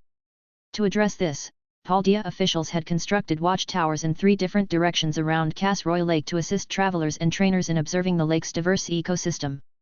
The abundant water resources had fostered a thriving Pokémon ecosystem. Countless wild Pokémon lived here. There were deerling drinking water in the lakeside woods, Tropius feasting under heavy branched fruit trees, a group of slowpoke lazily floating on the water and basking in the sun, a fierce and intimidating Gyarados patrolling the waters, and a deceptive Tatsugiri mimicking sushi to lure in unsuspecting prey. Below the Tatsugiri, a plump Whiscash waited with its mouth agape. Naoki was certain that once the prey took the bait and swooped down to eat the Tatsugiri, the Whiscash would leap out of the water, swallowing both the prey and the Tatsugiri whole. Of course, Whiscash wouldn't eat Tatsugiri. To Whiscash, Tatsugiri was a valuable hunting partner. Although Whiscash was a glutton, it wasn't very skilled at hunting and wasn't particularly intelligent. Therefore, Whiscash joins forces with Tatsugiri to capture prey, respecting Tatsugiri as its leader. In return, Tatsugiri resides within Whiscash's mouth, safe from external attacks. Such a fascinating Pokémon ecosystem. Naoki mused, withdrawing his gaze from the Gyarados and scanning the surroundings for Pokémon that caught his interest. This time, his primary goal was to capture a wild Dragonair or Dratini. One reason was their cuteness, and the other was their ability to use rain dance, which could be used for both watering crops and delivering mail. Unfortunately, even after flying over the lake for a considerable time, Naoki couldn't find any trace of Dragonair. Strange, is the distribution of Pokémon in reality different from that in the game? Naoki wondered to himself. He distinctly remembered a Dragonair residing near Casroy Lake in the game. Unable to find Dragonair, Naoki shifted his attention to other Pokémon. Tropius, Skiddo. The Tropius neck could produce fruit twice a year, known for its sweetness and deliciousness. It was said that children in southern regions would snack on the fruit growing from the Tropius neck, making it very popular among them. For this reason, many ranches in warmer areas bred Tropius. Skiddo, on the other hand, could produce milk, respectively. While not as renowned as Moo milk, it was still a valuable source of milk. What surprised Naoki the most was stumbling upon traces of saltstone on a hillside not far from the lake. Nacli sold for a hefty price in town. If he could capture a few here, wouldn't that mean saving a substantial amount of money for other endeavors? Chapter 34, Mysterious Pokémon. The last time he went to town, Naoki had purchased a total of 6 Pokeballs. After he used one on Cyclizar, there were still 5 left. This meant he could bring back 5 new Pokémon to the ranch today. 1 Tropius, 2 Skiddo, 2 Nacli. That's perfect. Oh wait, we still need a Pokémon that can use Rain Dance and Water Gun, Naoki calculated silently. Of course, he wouldn't force any Pokémon to join him if they didn't want to. It had to be a mutual agreement. Otherwise, even if he captured a Pokémon by force, it might not cooperate with him on the ranch. The Pokémon's willingness was crucial. Naoki surveyed the area, observing the types and behaviors of wild Pokémon from the sky. He wasn't in a hurry to capture them immediately. A skilled rancher needed patience after all, good things came to those who waited. Suddenly, Naoki heard someone shouting. He looked in the direction of the voice and saw a young man with a backpack and a telescope calling out to him from a watchtower nearby. "Hey, you up there! Hey! Over here!" the young man yelled. Naoki was slightly taken aback. Was he being called? He thought for a moment and said to Koraiden. "Let's go over there and have a look." Roar! Koraiden responded, turning and flying towards the watchtower by the lake. As they got closer, the man could clearly see Koraiden. His attention was immediately captured, and his eyes widened with curiosity. "What kind of Pokémon is that?" Koraiden squinted at the man and said, "Ga." Naoki introduced Koraiden, and the man, upon hearing the name, quickly grabbed a book from the ground, frantically flipping through the pages. Soon, his eyes grew wide with astonishment. "A Pokémon not in the Pokémon Encyclopedia. Doesn't that mean it's an undiscovered Pokémon? This is truly astonishing." The man examined Koraiden with rapt attention. Koraiden, in turn, eyed him with disdain. Seeing the man's infatuated expression, Naoki interrupted, "Did you call me over for something?" The man finally snapped out of it, quickly put away his encyclopedia, and introduced himself. "My name is Yasuke. I came from the distant Galar region and I'm currently traveling in Paldea, studying the Pokémon ecology in various places." He looked slightly embarrassed as he continued, "I just saw you riding that Pokémon in the sky, so, I'm very sorry. But I must say, the Pokémon ecosystem in Paldea is truly fascinating. I've been living in this watchtower for half a month, and I've already discovered 48 different types of Pokémon." As he spoke, the man squatted down and retrieved a hand-drawn book from his bag. "Look, these are all the Pokémon I've sketched. It meticulously records their ecological habits and habitats." Intrigued, Naoki's interest was piqued. Casroy Lake was vast, and he had no idea when specific Pokémon might appear. Could he glean information about rare or elusive Pokémon from this person? With that in mind, Naoki reached out and took the sketchbook, opening it to a random page. His eyes fell upon a hand-drawn Pokémon from the Galar region in Urshifu. It stood tall, a gentle smile on its face. Beside it stood a young boy with short hair, looking a bit inexperienced. Urshifu. A legendary Pokémon. Naoki was surprised.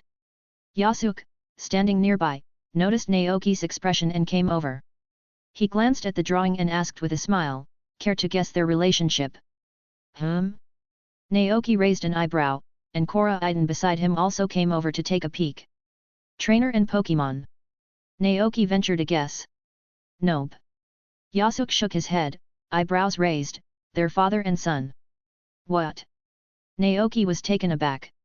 His first reaction was disbelief. But Yasuke seemed to anticipate his reaction.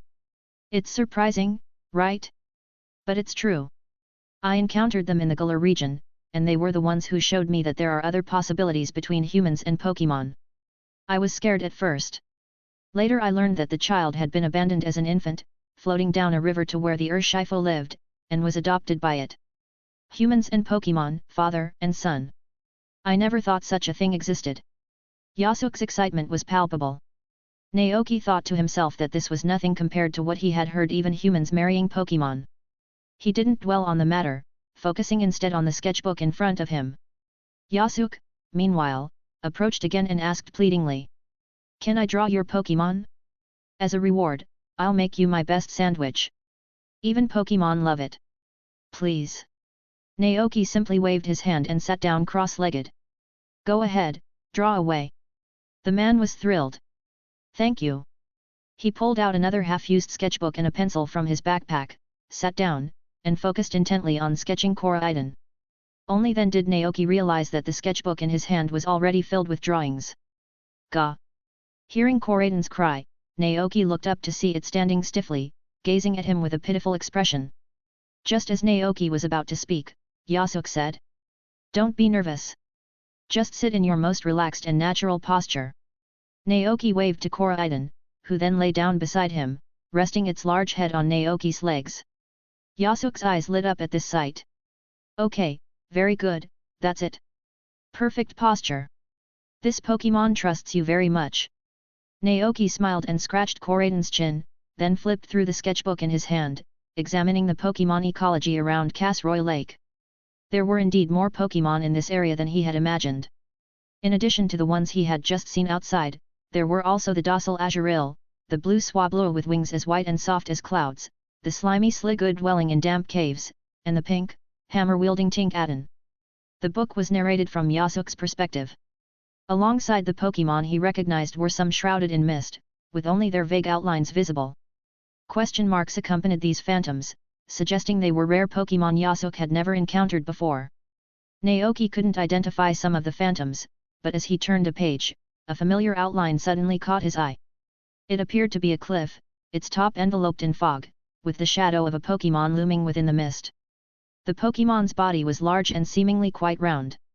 Beside it was another question mark, followed by a description. An unknown Pokémon comes here every night at 7 p.m., sits quietly until 5 a.m. the next morning, and then flies back to the sea. Unfortunately, the cliff is too high for me to climb and see its appearance clearly.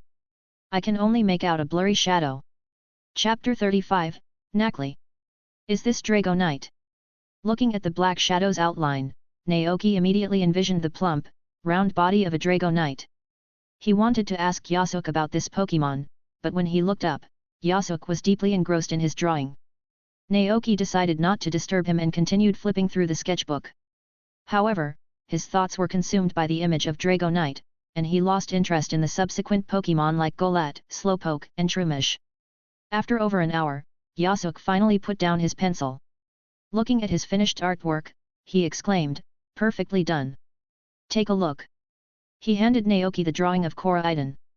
On the paper, Koraidon lay peacefully beside Naoki, its large head resting on his legs. Naoki was absorbed in reading the sketchbook, creating a natural and heartwarming scene. Amazing! Naoki gave a thumbs up and asked, "Have you been learning to draw for a long time?" Yasuke scratched his head. "Not really.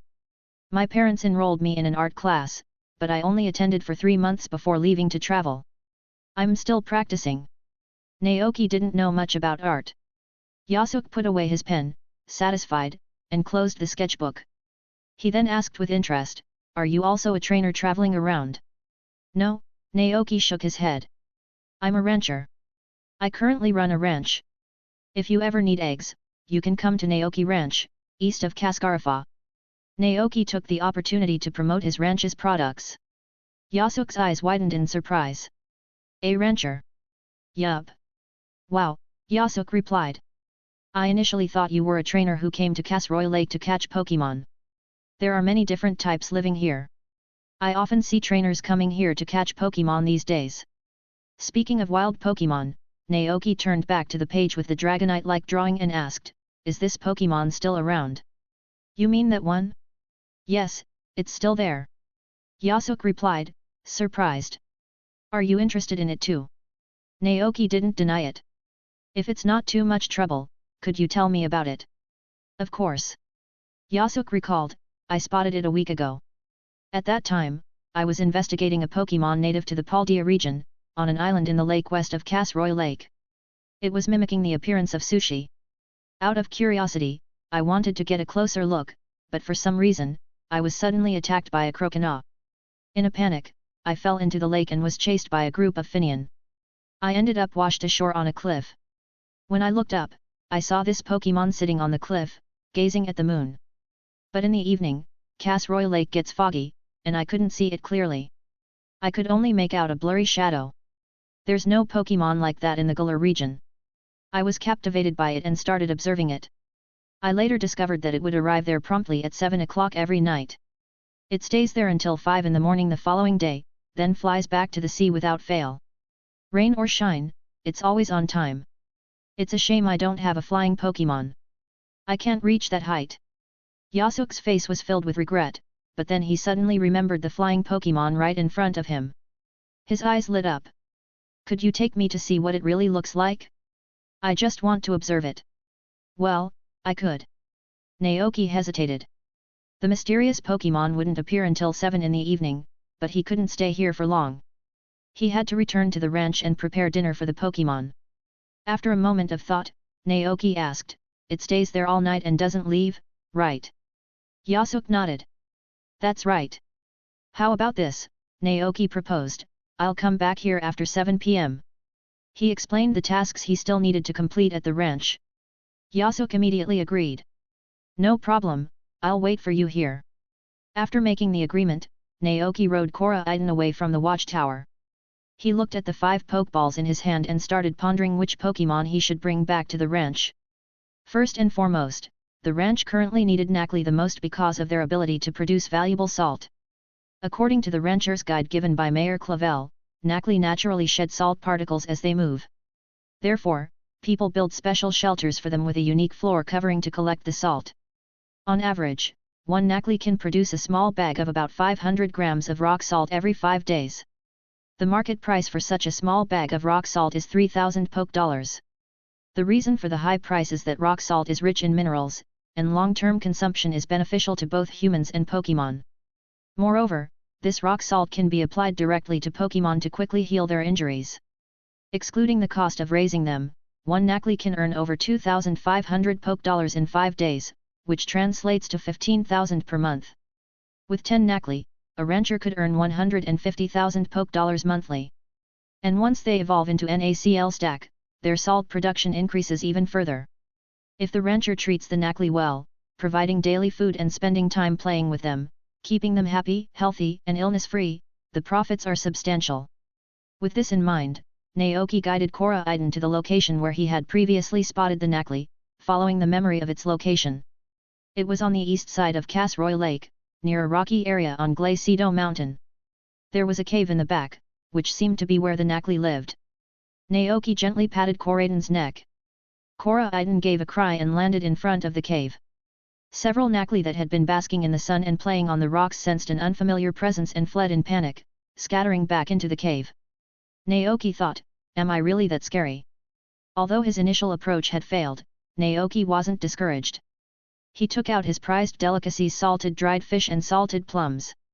Worried that suddenly entering the cave would scare the Nacli, Naoki chose to stay outside and started tossing the dried fish and plums into the cave. Chapter 36, New Ranch Ventures. If he remembered correctly, Nacli Pokémon, after evolving into Nacl stack, they would actively spray salt on their prey to turn it into seasoned food.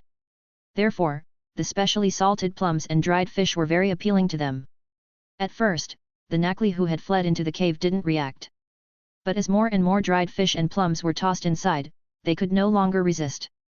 Cautiously, they ventured forward, reaching the treats on the ground, and began to feast. "Nacli, Nacli, it's so delicious!" A group of Nacli expressed their delight. But the supply of delicacies was limited, and there was more than one Nacli in the cave. Soon, the plums and dried fish were gone. Just as the Nacli were feeling disappointed, a small piece of dried fish suddenly flew in from outside. It landed right in front of them, not far away. A few Nacli blinked, but ultimately couldn't resist the temptation. They moved forward a short distance, picked up the dried fish, and ate it. At that moment, another piece of dried fish was tossed a bit further ahead. The previous fish hadn't been dangerous, so this one must be safe too. This seemed to be the conclusion the Nacli reached after their initial attempt. So, they continued walking and eating happily, slowly being lured out of the cave. By the time they realized what was happening, they had unknowingly arrived in front of the two larger figures. "Nacli, Nacli!" The Nacli trembled in fear. If only they hadn't been so greedy. Naoki. He quickly counted 5 Nacli in front of him. 5, and he happened to have 5 Pokeballs in his hand. If he could take these 5 back. Naoki cleared his throat and opened his backpack, taking out a plum to offer to the Nacli in front. Here you go. The Nacli froze in place. He then distributed food to the other 4 Nacli. Except for the smallest one, who looked a bit undernourished, the others seemed less afraid of him now. Eat, eat. Naoki tried his best to project kindness, and Koraiden beside him transformed into its gentle riding mode, suppressing its own aura. A few of the Nacli hesitated for a moment, then cautiously began to eat. Naoki glanced at the smallest looking Nacli. Its reaction was a little slow, and it took a while before it started eating. After patiently waiting for them to finish, Naoki couldn't help but reveal his true intentions, his words dripping with temptation. Delicious, isn't it? Nacli, Nacli. Want to eat like this every day? He asked. The Nacli blinked their eyes and replied happily, Nacli, Nacli. Then, come with me. Naoki took out an empty Pokeball and said, let's go to my home. I have a ranch. It's very big and there's plenty of food. Just when Naoki thought he had them convinced, the Nacli showed obvious hesitation in their eyes. Nacli, Nacli. Hey! Was it not going to work? Naoki fell into deep thought, and at that moment, Yasuke's voice suddenly came from behind him. Naoki? What are you doing here?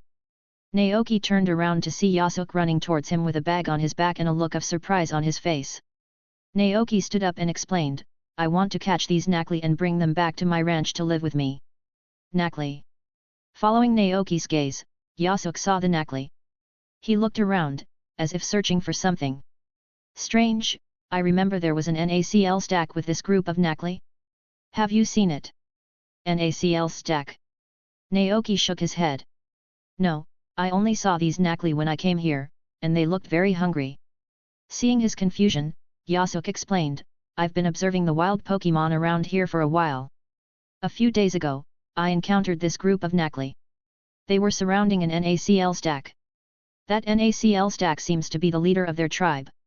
It usually takes them to look for food and wander around. Look. Yasuke took out his sketchbook and opened a page.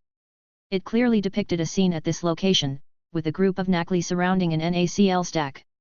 The Nacl stack held several berries in its large hands, feeding them to the Nacli. I didn't see it, Naoki shook his head. Yasuke stroked his chin, thinking for a moment. That's strange. The Nacl stack wouldn't leave the Nacli, and there aren't any Pokémon around here strong enough to defeat it.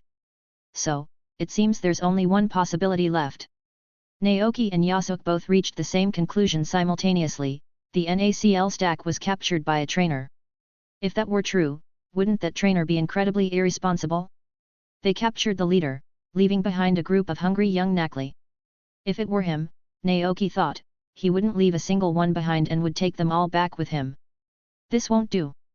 Yasuke frowned. Without the Nacl stack, other Pokémon will soon come to fight for this territory. The weak Nacli had almost no fighting ability. Hearing this, Naoki became even more determined to catch them and bring them back to his ranch. But judging by the Nacli's expressions, they didn't seem ready to leave yet and were waiting for their Nacl stack to return. Naoki, take them back to your ranch. Yasuke urged. But they don't seem to want to leave here, Naoki replied. Then catch them the way a trainer would. Prove your strength to them through battle. Hearing this, Naoki turned and looked at Koraiden. Using Koraiden to battle Nacli seemed too brutal. After some thought, he decided to try his own method. Naoki squatted down and, instead of tempting them with food, he looked at the group of Nacli and asked, Are you waiting for the Nacl stack? Nacli, Nacli. The Nacli had no hands, feet or necks, and resembled salt mushrooms. Their design was reminiscent of Minecraft. Naoki couldn't decipher their answer through their actions or words, so he turned to Koraiden for help. Koraiden quickly understood his meaning and nodded, Ga. This confirmed that they were indeed waiting for the Nacl stack. Although it was highly likely that the Nacl stack had been captured and taken away, Naoki couldn't be 100% certain without seeing it with his own eyes. Therefore, he decided to wait here for a few days with the Nacli. If the Nacl stack didn't return after a few days, it would mean it was never coming back. Learning of Naoki's plan, Yasuke was somewhat resigned. I can't change your mind, but I understand. I'll help look after them so you can go back to your ranch work worry-free. But as promised, don't forget to take me to see that mysterious Pokémon at 7 tonight. Don't worry. Since he had prepared food in advance for Cyclizar, Smolov and Alcremie, Naoki didn't need to worry about them going hungry. So, he stayed at Casroy Lake until the afternoon before heading back. As he returned to the ranch, before Koraiden even landed, Naoki spotted an elderly woman with grey hair standing outside the ranch, peering in. Naoki approached and politely asked, "Hello, can I help you?" The woman, also very polite, replied, "Are you the owner of this ranch? I'm Poggio Dantes from town. I'd like to ask if you have any goat milk for sale. My husband is ill and needs fresh milk for his dietary treatment. If you have any, I'm willing to pay a good price for it." She had received this dietary therapy recommendation from a mysterious chef. It was said to be an ancient remedy that could gradually improve health with consistent consumption. She had visited the Mesagoza market multiple times and several nearby ranches, but hadn't found any goat milk. Just as she was about to give up, she heard that this ranch was operational again, so she came to inquire. Compared to common mumu milk, goat milk was indeed rarer. Naoki looked at Mrs. Dantes and shook his head, "I'm sorry, we don't have any at the ranch yet, but we might have some soon." This gave the woman hope, and her eyes lit up. Naoki was planning to go to town to buy more Pokeballs and then return to Casroy Lake to capture a Skiddo for their milk. He said to the woman, "If it's okay with you, could you give me your phone number? I'll contact you when we have milk available." Mrs. Dantes quickly provided her home phone number and thanked him profusely. "Thank you so much." Chapter 37, Drago Night. At 7 in the evening, after preparing dinner for Cyclizar, Smolov and Alcremie, Naoki told them he had to step out for a while and rode Koraiden to Casroy Lake. The moon was bright that night, casting a light mist over the lake.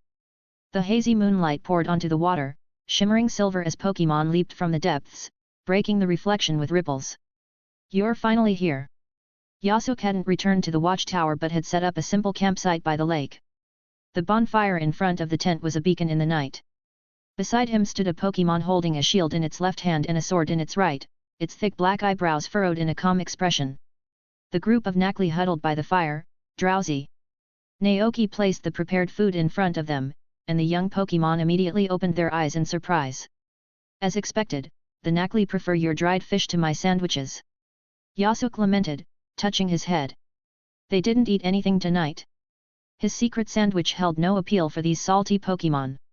Looking at the Nacli as they started to eat, Naoki smiled. After all, they're Pokémon born from underground rock salt layers. Their taste in food must be different from ours. Yasuke agreed, "That's true." He glanced at the time and said, "It's already 7:30. When are we leaving?" Naoki replied, "Now." "Great." Yasuke seemed excited. He stood up, took out his sketchbook and pen from his backpack, and put them in his pocket. Then, he addressed the knight-like Pokémon, "Sir Fetchd, I'll leave this to you." "Sir Fetchd." Sir Fetchd saluted, promising to protect the Nacli.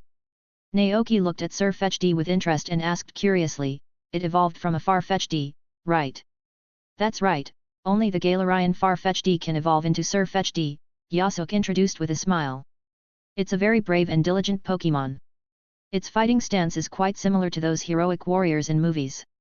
Naoki nodded, his eyes drawn to the leek Sir Fetch'd held in its hands, shaped like a stem, and the shield made of leek leaves. That leek was crucial to Sir Fetch'd, serving as its weapon. For Sir Fetch'd, the leek it had carried for years was more important than anything else. But at the same time, the leek was also an excellent ingredient. Sensing a hungry gaze upon it, Sir Fetch'd expression hardened, and it turned its head sharply to look at the source. Yasuke followed Naoki's gaze and said with a smile, "That's a Galarian leek, which only grows in the Galar region. Do you want some? I have a few more in my backpack and can share them with you." Naoki was curious about Galarian leeks. He knew they were a delicious condiment that could enhance the flavor of dishes. "Thank you in advance, then," he replied. He turned to look at Casroy Lake in the distance and said to Yasuke, "We should get going. Do you remember the location of that Pokémon?" "Certainly." "Then hop on." Naoki patted Koraiden, and it obediently lowered itself. Naoki mounted first, and when it was Yasuke's turn, he looked flattered. Can I ride this Pokémon too? Will it be angry? Hearing this, Naoki looked at Koraiden. For Naoki's sake, Koraiden shook its head generously, Ga. Yasuke was thrilled. Thank you so much. He carefully climbed aboard. Once he was securely seated, Koraiden took flight, soaring above the light mist. Yasuke scanned the surroundings, determined their direction, and pointed west. It's on the west side of Casroy Lake, near the Paldean Sea. We need to cross the lake first. Okay, Naoki agreed. As night fell, some Pokémon that were difficult to spot during the day began to emerge. Naoki glanced down and saw a few Murkrow perched on branches, like shadowy figures engaged in some unknown activity. Suddenly, Yasuke exclaimed, "Oh my goodness! The Slaycoat is up!" Naoki followed his gaze and saw a Slaycoat pacing back and forth on a patch of grass below. As if sensing an unfamiliar presence, the Slaycoat abruptly raised its head and looked in their direction. It spotted us. Yasuke was startled. As everyone knew, the Pokémon known as Slaycoat was notoriously lazy. It would lie on the ground all day, barely moving, and only ate grass within its reach. Only when the surrounding grass was depleted would it reluctantly move to a new spot. Even if a trainer bothered it, it wouldn't react. Yet, here was a Slaycoat not lying down but actively walking around, with a vigilant expression, constantly observing its surroundings. This behavior didn't seem like a Slaycoat at all. A phrase Naoki had heard while playing the games flashed through his mind: when you encounter a Slaycoat walking around, it's definitely not a Slaycoat, but a Ditto or Zoroark in disguise. So, was it Ditto or Zoroark?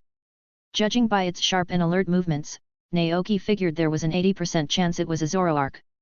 Zoroark, the illusion fox Pokémon, the master of illusions. Intrigued, Naoki decided to move on. Koraiden didn't stop, and the three of them quickly left the area, the Slaycoat disappearing from sight. Naoki glanced back with a tinge of regret. For a moment, he had considered abandoning the search for the mysterious Pokémon to investigate whether it was indeed a Slaycoat or a Zoroark. But he decided against it. He couldn't let a small distraction derail his main objective. There would be other opportunities. Casroy Lake was right there, and he could always return to explore later. Naoki refocused his attention. By now, Koraiden had crossed the vast lake and reached the other side. Yasuke, behind him, pointed excitedly at a nearby cliff. That's the spot. Naoki looked over and saw a familiar Pokémon atop the steep cliff. It had a round body, an elegant horn and whiskers on its head, and a pair of small wings on its back. It was sitting on the grass at the top of the cliff, lost in thought, gazing melancholically at the moon in the sky, sighing sadly from time to time. It was a Dragonite. Naoki's heart leaped with excitement. Dragonite, the pseudo-legendary Pokémon of the Kanto region, was incredibly powerful and extremely rare. It was the signature Pokémon of the renowned Dragon Master, Lance. He hadn't been disappointed after all. What Pokémon is that? Yasuke exclaimed from behind him, clearly shocked after getting a clear view of Dragonite. Naoki slowly uttered its name, Dragonite. Koraiden hovered in the air, not landing immediately. It was unclear whether the Dragonite had noticed them or simply didn't care. After observing from above for a while, Naoki had Koraiden land behind the Dragonite. Yasuke immediately took out his pen and sketchbook, capturing the scene of Dragonite gazing at the moon. Hearing the sound behind it, Dragonite turned around in confusion. When it saw the people and Pokémon who had suddenly appeared, it was startled, a surprised expression appearing on its face. Rawr! What? When did they get here? How cute! Naoki thought as he looked at the Dragonite. In real life, Dragonite was very round and plump, its large belly looking soft and inviting to the touch. Those plump, round claws looked adorable too. It was truly a magnificent creature. Naoki desperately wanted to take this Dragonite back to his ranch. He tried to project as much goodwill as possible. Good evening, Dragonite. He greeted. Dragonite blinked its large round eyes, showing no hostility and making no aggressive moves. It simply looked around a few times, sighed softly, then took to the sky, leaving the cliff and flying towards the depths of the sea.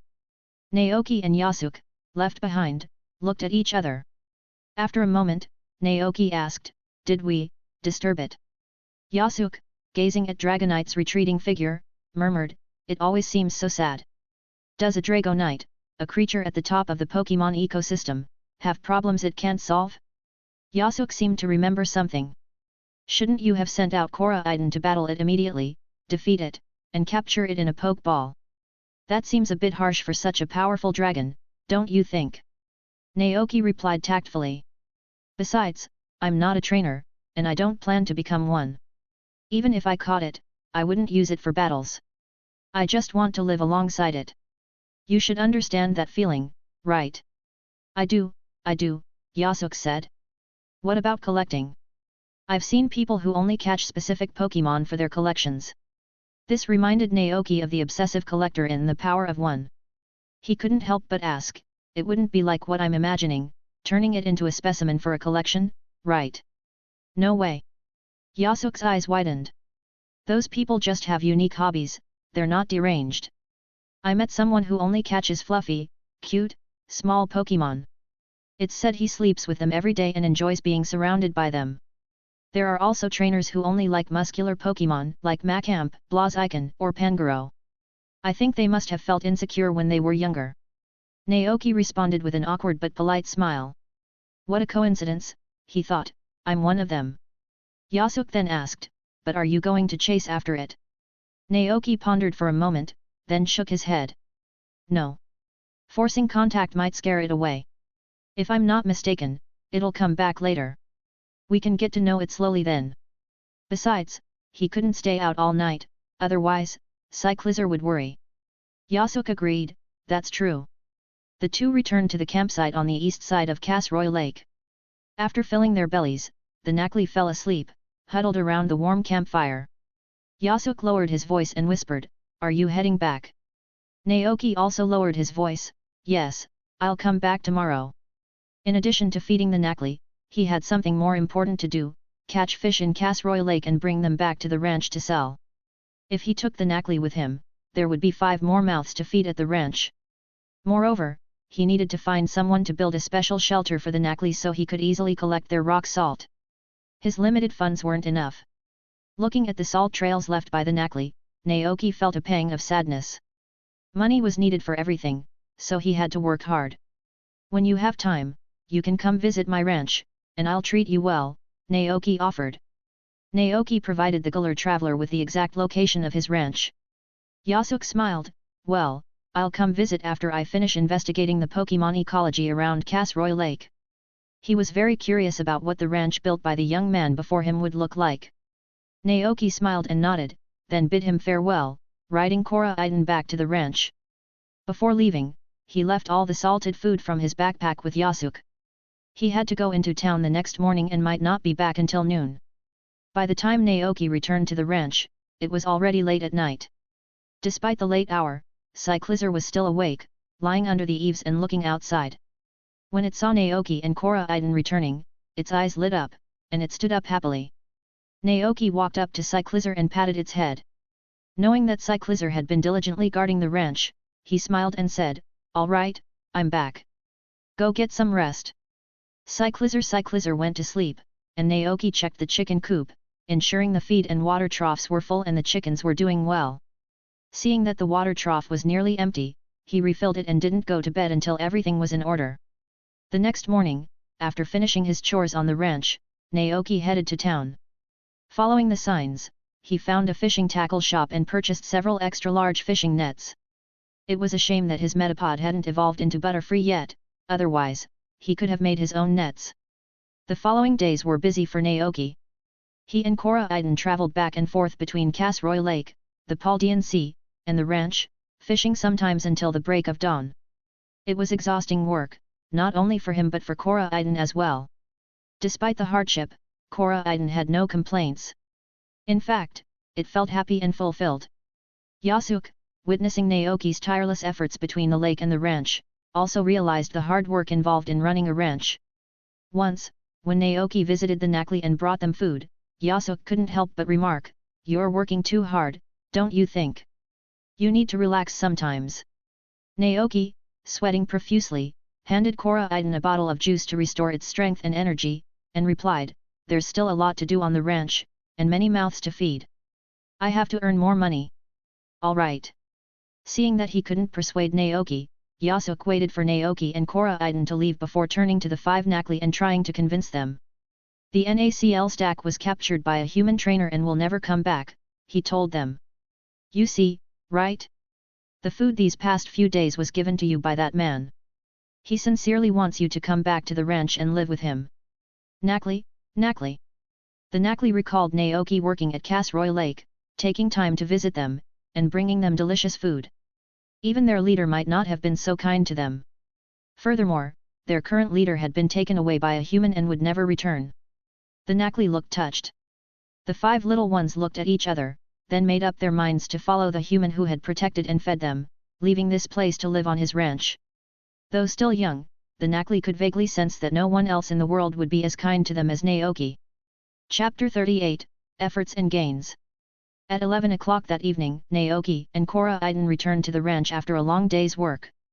Even though it was late, the ranch was still brightly lit. Since returning from Casroy Lake, Naoki had been working on the ranch's stone path. Without professional equipment, he couldn't grind the stones into slabs, so he resorted to using wooden boards to create a pathway through the pasture. They had been busy working late into the night. To provide light, Naoki made torches from wooden sticks and oil-soaked cloth, placing them along the sides of the path. Once darkness fell, lighting a torch illuminated a large area, bringing a bit of life to the ranch under the firelight. It was late, and Cyclizer, who had been waiting for Naoki's return, had already fallen asleep under the eaves. Naoki didn't wake it, but instead worked with Koraiden to pour the fish from their net into the ranch's small lake. Without a vehicle, their fishing method was quite cumbersome. Naoki would scatter bait on the lake, attracting fish to gather. Then, he and Koraiden would each take a net and fish in separate areas. When the nets were full, they would airlift them back to the ranch. Finally, they would pour the fish into the lake and wait for Zack to collect them the following evening. As long as Koraiden flew quickly enough, they could transport the fish back before they suffocated. Of course, some fish didn't make it, and Naoki would often cook them into dishes to reward Koraiden. For convenience, they had placed an extra-large fishing net at the bottom of the lake beforehand. This way, when Zack came to collect the fish, he could simply gather the net's 4 corners and haul up all the fish at once. It's worth mentioning that to make fish collection easier, Naoki had returned the few magi carp he had casually tossed into the river back to their original habitat. Thanks for your hard work. Naoki wiped the sweat from his face with his sleeve and said to Koraiden with a smile. Koraiden also wiped its face with its large paws. Koraiden. Naoki looked around and, seeing that it was getting late, said, "Let's call it a day." They returned to the cabin, and Naoki woke Cyclizer, letting it go inside to sleep. Meanwhile, he went to the kitchen to prepare a late-night snack. The noise they made woke up Smolov and Alcremie, who opened their eyes and looked over. So, Naoki made 2 extra servings. After their enjoyable midnight snack, Smolov and Alcremie went back to sleep. Koraiden, exhausted from the long day, no longer had the energy to compete with Cyclizer. It returned to its spot, yawned, and fell asleep with its paws as a pillow. Cyclizer stood next to Naoki, chirping softly. Naoki removed his dirty work clothes, revealing a thin white t-shirt underneath. "It'll get easier soon," he reassured Cyclizer, stroking its head. "Nothing out of the ordinary happened on the ranch today, right?" Cyclizer, having diligently guarded the house, shook its head and chirped, "Cyclizer. Good job," Naoki smiled. "You've earned a treat." Cyclizer. Naoki patted its shoulder again. "All right, it's getting late. Go to bed. I'll join you after I finish the accounting." Cyclizer obediently went to rest. Naoki pulled out his ledger and recorded the day's income. The ranch's main source of revenue lately had been the fish they caught in Casroy Lake and the Paldean Sea. Naoki hadn't sold the eggs from the hens, instead, he used them to make various egg dishes to reward the Pokémon. After deducting the cost of bait and fishing nets, they had earned a total of 43,320 Poke dollars in the past 5 days. By selling the fish in the lake tomorrow, combined with their remaining money, his savings would exceed 50,000 Poke dollars. Despite the exhaustion of the past few days, Naoki felt a surge of motivation as he looked at the drawer full of money. The hard work had made him stronger, his muscles more defined, and his skin more tanned. He was starting to look like a real rancher. "This is great. I can finally take a good rest." Naoki stretched lazily, leaning back in his chair and contemplating his plans for the next day. With the money he had earned, he planned to go to town and find someone to build the salt shelter. Although he didn't know if the Nacli would agree to come to the ranch, it wouldn't hurt to prepare in advance. Additionally, he needed to buy more Pokeballs so he could return to Casroy Lake while the shelter was being built and try to capture the Mariup, Skiddo, and Tropius. By the time those tasks were completed, some of the first batch of crops he had planted would be ready for harvest. After the harvest, the land would need to be plowed again and the next batch of seeds planted. As these thoughts ran through his mind, Naoki glanced at the old-fashioned clock on the wall and realized it was nearly 1 in the morning. Naoki sighed. Time for bed. The next morning, Naoki headed to the friendly shop in town and bought 10 more Pokeballs. Although they cost him 2,000 Poke dollars, Naoki believed that the Pokémon he caught with them would generate far more value than that. Leaving the shop, he made his way to Cora's woodworking shop, located in a forest cabin on the edge of town. Cora, dressed in blue overalls, was chopping wood with an axe. Seeing Naoki approach, Cora raised an eyebrow. I heard from Zack about what you've been up to lately. He said you and Cora Iden have been catching a lot of fish and making a good profit. You're working hard. Naoki smiled. After all, there are so many Pokémon waiting for me to raise on the ranch. I have to work hard. Cora looked the young man up and down. Compared to their first meeting, he was visibly stronger, his skin more tanned, and he looked healthier overall. Not bad, Cora complimented. You're becoming more and more like a real rancher. Have you met any of the other ranchers around here? Naoki shook his head. I haven't had time to visit them yet. What are they like? Cora chuckled. Each of them is a strong individual.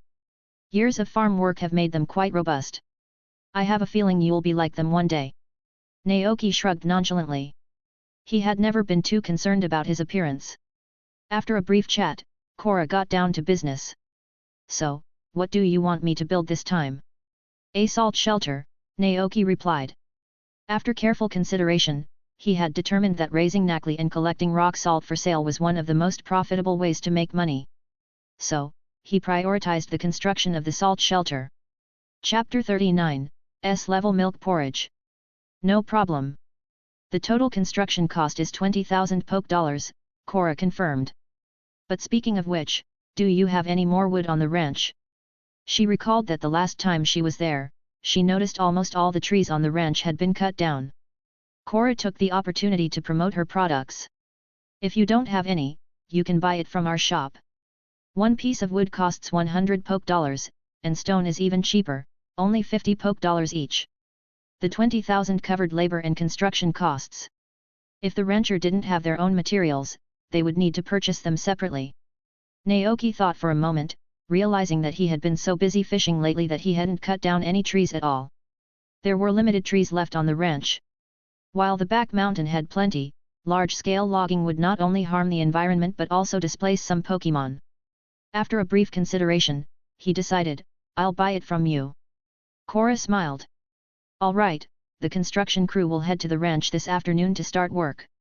You'll be there, right? The salt shelter followed a standard design, and Cora knew exactly how much material and space were needed to build one. Naoki nodded and paid the total of 25,000 Poke dollars. Leaving the carpentry shop, he went to the Mesagoza market to buy some fresh ingredients. It had been a while since he'd developed a new dish. Due to the limited ingredients on the ranch and his busy schedule, he had been making the same few dishes repeatedly. Now that he had eggs and milk, it was time to experiment with new recipes. By the time he returned to the ranch, it was almost noon. Naoki didn't take a break and immediately started preparing the ingredients. With so many mouths to feed, especially Coraiden's large appetite, there wouldn't be enough food if he didn't make a substantial amount. Because of this, Naoki had to prepare a lot of food each day, which took longer to cook. At first, he was inexperienced and would procrastinate until very late, but he soon learned to start cooking in advance. For example, now, at only 10:46 a.m., Naoki was already busy in the kitchen. He scaled and gutted the fish, added ginger, green onions, and a bit of garlic, then used a pre-made sauce for flavor and seasoning, finally steaming everything in a pot. While the fish steamed, Naoki began multitasking. He washed the purchased ribs, blanched them, and then placed them in the rice cooker along with chopped daikon radish to simmer. Cooking every day had improved Naoki's culinary skills, and even his knife work had become more proficient. Time passed, and soon the rich aroma of pork rib soup filled the air. The boiling soup bubbled, causing the rice cooker's lid to rise and fall with the escaping steam, creating a rhythmic gurgle. Cora, Iden and Cyclizer, drawn by the enticing smell, stared intently at the steaming rice cooker. Naoki, wearing an apron, shook his finger at them. Not yet. The rice isn't cooked yet. We have to wait a bit longer. Go play outside for a while. Cora, Iden. Cyclizer. Cora, Iden and Cyclizer didn't want to play outside, so they sat on the wooden floor, their eyes fixed on the cooker. Naoki shook his head in amusement and started to cook rice porridge. He had made plain rice porridge before, an E-rank dish that could restore a small amount of stamina to Pokémon. But this time, looking at the porridge in the pot, Naoki fell into deep thought. What would be the perfect addition? A number of possibilities came to mind: preserved egg and lean meat porridge, carrot and millet porridge, mushroom and chicken porridge, oatmeal porridge, 8 treasure porridge, corn porridge, purple potato porridge. Unfortunately, most of the ingredients weren't available at the ranch. Naoki looked towards the window. The sill was empty. Smolov and Alcremie were probably playing in the sun. Compared to the meat-loving Cora, Iden and Cyclizer, Smolov and Alcremie preferred sweet flavors. Steamed sea bass and dakin pork rib soup were both savory dishes, so he needed to make something sweet for Smolov and Alcremie. With this in mind, Naoki turned and opened the cupboard, scanning the ingredients inside. Finally, he took out a bottle of moo milk and some sugar. He poured the moo milk into the pot and added a suitable amount of sugar. After a while, the name of the dish in the pot changed. Milk porridge, bee milk porridge made with sugar and moo milk. Cooking effect: better milk LV1, limited to milk-producing Pokémon. Upon consumption, it slightly improves the quality of the fresh milk produced by the consumer, making it tastier and more nutritious. It also has the effect of restoring stamina. Comments: nutritious milk porridge, suitable for all ages. What? A new recipe? Naoki's eyebrows shot up. Better milk. As the name suggested, eating it could improve the quality of milk produced by Pokémon. The Pokémon that would benefit from it, the image of a Pokémon came to Naoki's mind. Interesting. I can check if there's a chance to catch those when I visit the Nacli this afternoon. However, it was a shame that the effect level of this dish was only LV1. Naoki guessed it was because the quality of the rice he used was rather average. If he switched to better rice and sugar, the dish's enhancement effect should increase further. Seeing that the porridge was almost done, Naoki was about to serve it and call Smolov and Alcremie back for dinner. But just then, he remembered something. There was a small piece of black truffle he had saved in the cupboard. Naoki immediately retrieved the black truffle, recalling the information about it. Black truffle, a premium ingredient of the highest quality, a rare delicacy. It can be made into black truffle steamed eggs with eggs or cream soup with butter. Although it doesn't have any inherent benefits, it can greatly enhance the cooking effect of dishes. As he had remembered, it enhanced the effect of cooking. Naoki's heart leaped. What if he added it to the milk porridge? Without hesitation, he cut a quarter of the small black truffle and added it to the pot. Soon, the name of the dish changed again. From ordinary milk porridge, it became black truffle milk porridge. Black truffle milk porridge, milk porridge made with black truffle, sugar and moo milk. The quality of the dish has been greatly improved by the addition of black truffle. Cooking effect: better milk LV3, limited to milk-producing Pokémon. Upon consumption, it greatly improves the quality of the fresh milk produced by the consumer, making it tastier and more nutritious. It also has the effect of quickly restoring stamina. Evaluation: this is superb milk porridge. The nutrients it contains are suitable for the growth of all Pokémon. It is a rare delicacy. Holy moly! It's S rank. Naoki was shocked. He immediately realized the importance of black truffles. What if? For a moment, Naoki even considered adding black truffles to the pork rib soup and steamed sea bass to see the results.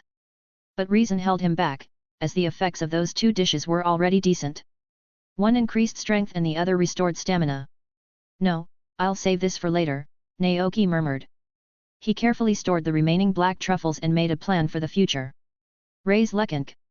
He definitely had to raise Lekank. He would raise a whole herd and send them to the back mountains to help him find more black truffles. Chapter 40, Dragonite Island. Lunchtime. Naoki rested his chin on his hand, watching the Pokémon in front of him enjoy their meal. Smolov and Alcremie ate as usual, chewing slowly and taking small bites. Koraidon and Cyclizar, on the other hand, ate with their usual gusto. After devouring several large bones, Koraidon picked up the bowl of black truffle milk porridge and gulped it down, as if swallowing a whole berry. It's a shame that neither Koraidon nor Cyclizar can produce milk, Naoki thought, feeling a pang of regret. Although Alcremie could produce cream, it wasn't milk. It was akin to the relationship between water and ice, similar, yet fundamentally different. Smolov produced oil, which had nothing to do with milk at all. In the afternoon, Cora arrived on time with the construction crew. Naoki told her the location he had chosen for the salt shelter and then rode Koraidon towards Casroy Lake.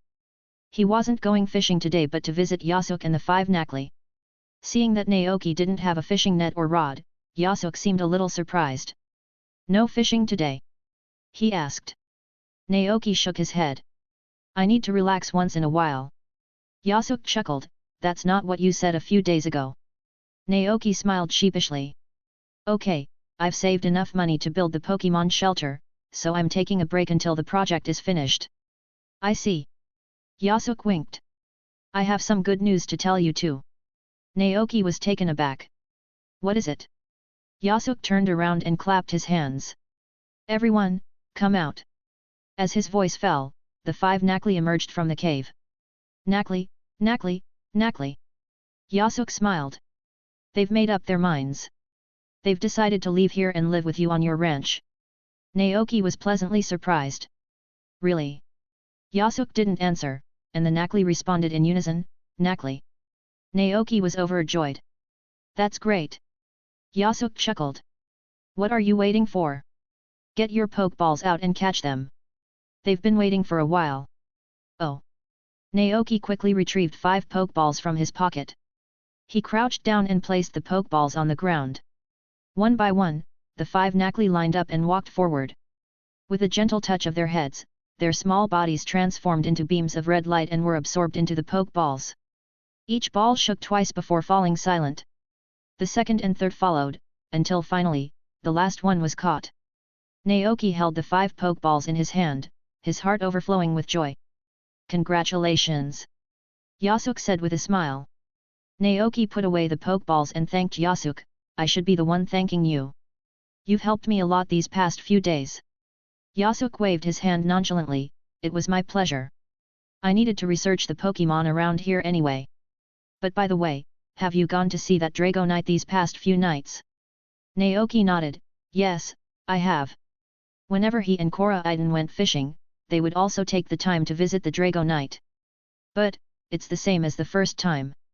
It ignores us, sighs quietly, and leaves. It seems it doesn't like being disturbed." Yasuk pondered, stroking his chin. "Is that so?" He then shared his own observations from the past few days. "According to my research, there are no other Dragonite around Casroy Lake. Considering that it always flies in from the Paldean Sea and returns to the depths of the ocean, I suspect its nest isn't nearby but somewhere in the vast sea." Naoki's interest was piqued. This reminded him of the giant Dragonite that had appeared near the Kianwood City Lighthouse in the Kanto region. He asked, "By the way, Yasuk, have you heard of the legend of the giant black shadow at sea?" "No," Yasuk replied curiously. "What's that?" Naoki explained, "It's said that in the depths of the ocean, there's a supergiant Dragonite. It's dozens of meters tall and wanders the seas, crying out like a monster." Yasuk was shocked. How could such a giant Dragonite exist? It can only exist in the monster special effects movies shot by Hollywood. Naoki chuckled, "Forget, just pretend I didn't say anything." Yasuk didn't seem to mind. He continued pondering, "However, I have heard another rumor related to Dragonite. Would you like to hear it?" Naoki nodded. Yasuk shared the tale. Legend has it that somewhere in the vast ocean, there's an isolated island inhabited solely by Dragonites. A traveling fleet was sailing on the sea when they encountered a storm. A man, clinging to a plank of wood, was adrift at sea. A Dragonite rescued him and brought him back to that isolated island, a paradise belonging to Dragonite. "That kind of thing is certainly possible," Naoki said. "After all, most Dragonite were known for their kind hearts. No matter where you were, you often heard stories of them rescuing people or Pokémon who were drowning at sea. If a Dragonite finds a ship in distress during a storm, it will guide it to land, Yasuke explained. For this reason, many ships at sea place Dragonite statues on their bows to pray for a safe return. So, the question is, did that Dragonite come from Dragonite Island? At that moment, this question arose in both Naoki and Yasuke's minds. They looked at each other, and Yasuke's eyes sparkled with interest. He asked excitedly, does that kind of island really exist in the ocean? A unique Dragonite island, separate from the rest of the world, inhabited by a large number of Dragonite. It should exist, right? Naoki recalled that in the anime, Ash had visited such an island and caught a Dragonair there. That Dragonair later evolved into a cuddly Dragonite, helping Ash win the 8 Masters tournament. Hearing this, Yasuke grabbed Naoki's shoulders. Naoki was startled. Naoki, let's go on an adventure together. A gleam of longing shone in Yasuke's eyes. An island where only Dragonite exist. How exciting! If only I could see that with my own eyes. Naoki pushed his face away, you don't even know the exact location of the island. Yasuke deflated momentarily, that's true. But he quickly regained his enthusiasm, filled with determination. But I won't give up. As long as I keep traveling, I'll find that island one day. Good luck. Naoki encouraged him, then waved goodbye. I have to go. Where to? Yasuke asked hastily. Naoki put away the Pokeballs containing the Nacli, glanced at the remaining empty ones, and said, to see if I can catch other Pokémon and bring them back to the ranch. For example Skiddo, and Tropius. Thanks for listening.